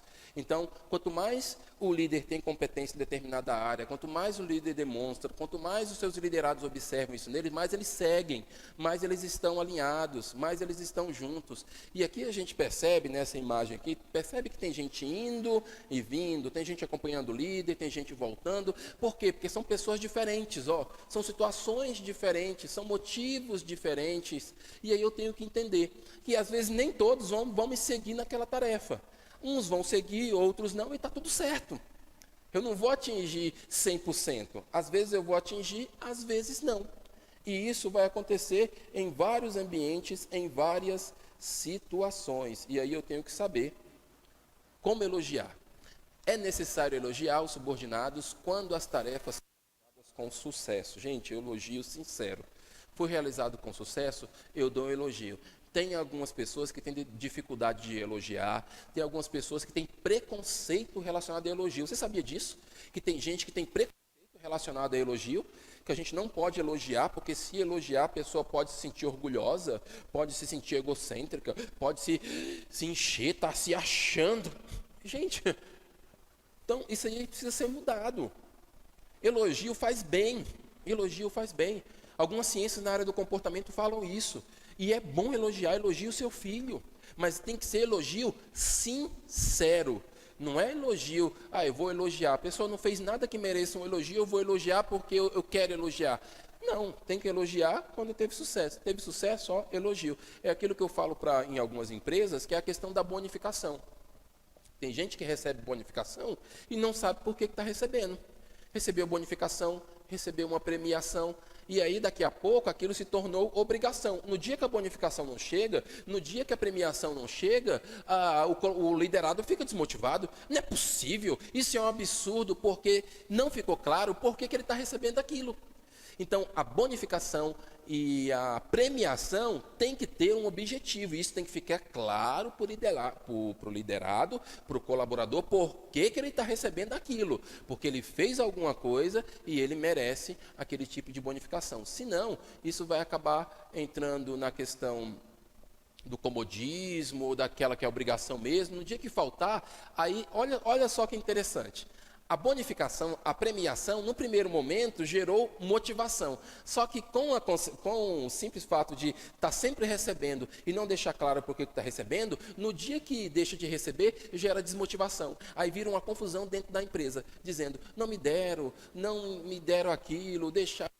Agora estou desmotivado, por que estão fazendo isso comigo? Então isso tem que ficar bem claro do que está acontecendo. Em outra oportunidade, se a gente se encontrar, a gente pode falar dentro dos conceitos de psicologia e da caixa de Skinner, o que é isso, mas não seria nesse momento. Mas se você quiser estudar um pouquinho sobre essa questão de estímulo, de recompensa, é só procurar um pouquinho lá sobre o Skinner, caixinha lá do Skinner.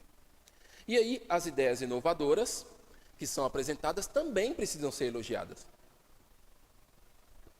Então, deu uma ideia inovadora, alguém trouxe alguma coisa boa ali para a empresa, nossa, que ideia legal. Às vezes não dá para aplicar agora, mas eu vou guardar aqui, na primeira ocasião eu vou aplicar. Ou então vamos observar melhor, mas muito obrigado pela sua ideia.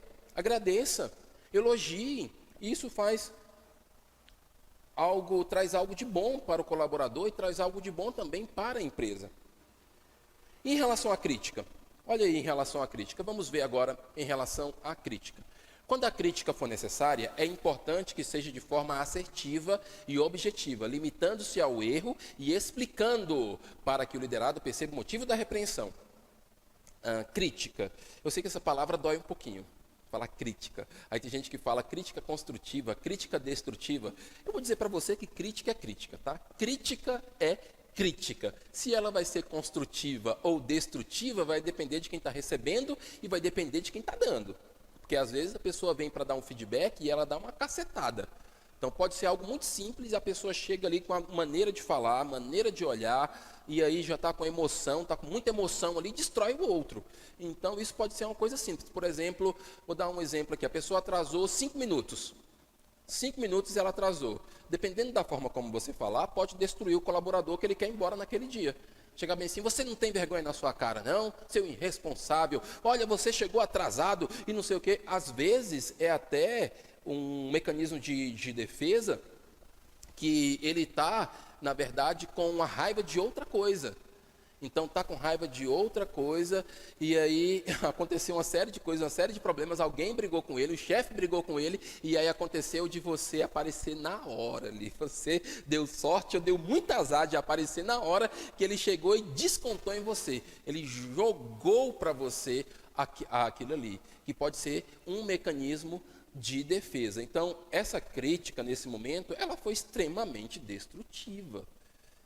E aí, às vezes, ela também pode ser destrutiva da maneira como eu estou. Se eu estiver muito sensível, tem pessoas que são mais sensíveis que as outras. Gente, outra coisa que eu não gosto, e eu vou falar para vocês aqui, eu acho que eu tenho essa liberdade de falar isso com vocês, uma coisa que eu não gosto é essa questão de mimimi, que o pessoal fica, é mimimi. É mimimi. Eu sei que existe essa brincadeira de mimimi, mas tem pessoas que são mais sensíveis sim. Tem gente que sente daquela maneira. Não é porque é mimimi, é porque a essência dela é daquele jeito. Ela funciona daquele jeito, ela sente. E isso é normal a pessoa sentir. Não é porque ela sente que ela é melindrosa, não é porque ela sente que ela é infantil, não é isso. Porque tem gente que não sente. E não é porque que a pessoa não sente que ela é sociopata, que ela é psicopata. Não é por isso também que eu posso dizer. Porque tem gente que não sente mesmo. Tem gente que a estrutura e o perfil dele é um perfil mais firme, é um perfil mais de razão, é um perfil mais de autoridade. E ele realmente não sente aquilo que o outro sente. Na empresa tem que ter os dois. Tem que ter aquele que não sente, tem que ter o que sente. Porque eles vão saber agir em determinadas situações. Um vai ter mais empatia e outro não. Então tem que tomar muito cuidado na hora de dar uma crítica para essa pessoa que sente mais as coisas. E aí, nesse momento, eu tenho que usar as palavras corretas e falar, fulano, vem cá, eu quero conversar com você, aconteceu algo que eu gostaria de conversar com você que não acontecesse de novo. Olha, você fez determinada coisa e isso causou um impacto. Aí às vezes a pessoa vai chorar, vai pedir desculpa, tudo bem, deixa chorar, deixa pedir desculpa, mas você enquanto líder, você age com empatia naquele momento, mas esse comportamento tem que ser mudado. E aí explica para ele por que tem que ser mudado, explica o motivo da repreensão e ajuda ele naquela mudança, que às vezes ele não consegue mudar sozinho. Já tem outras pessoas e outros ambientes que você tem que ser firme. Você tem que falar, fulano, vem cá, eu quero conversar com você. Esse tipo de coisa que você fez não é certo. Não é certo e pode acontecer de novo. Ô chefe, desculpa. E a pessoa ainda fala bem assim, ó, ô chefe, desculpa, não vou fazer mais não. Para ele aquilo foi normal. Foi tranquilo, porque vai depender, mas a crítica, a correção, ou seja qual o nome que você vai utilizar, ele é extremamente necessário. E aqui eu quero terminar com essa imagem aqui, maravilhosa, eu admiro demais a natureza, e aqui nós temos o sol, tem uma música do Titãs, que fala bem assim, enquanto houver sol, ainda haverá. Então, eu trago essa imagem aqui que reflete muito essa questão de esperança. Então, enquanto o sol estiver sobre nós, haverá sim esperança, vai dar para a gente melhorar enquanto pessoa, vai dar para a gente melhorar enquanto líder, vai dar para a gente aprender muitas coisas. E aí eu termino com essa frase aqui, que é a minha última frase para você. Próximo slide, essa frase, aproveitar cada dia, usufruir da essência do ser, ver a beleza do multiforme, dar graças ao Criador, para não descobrir no momento da morte que não vivi. Muito obrigado, até a próxima aula. Tchau, pessoal.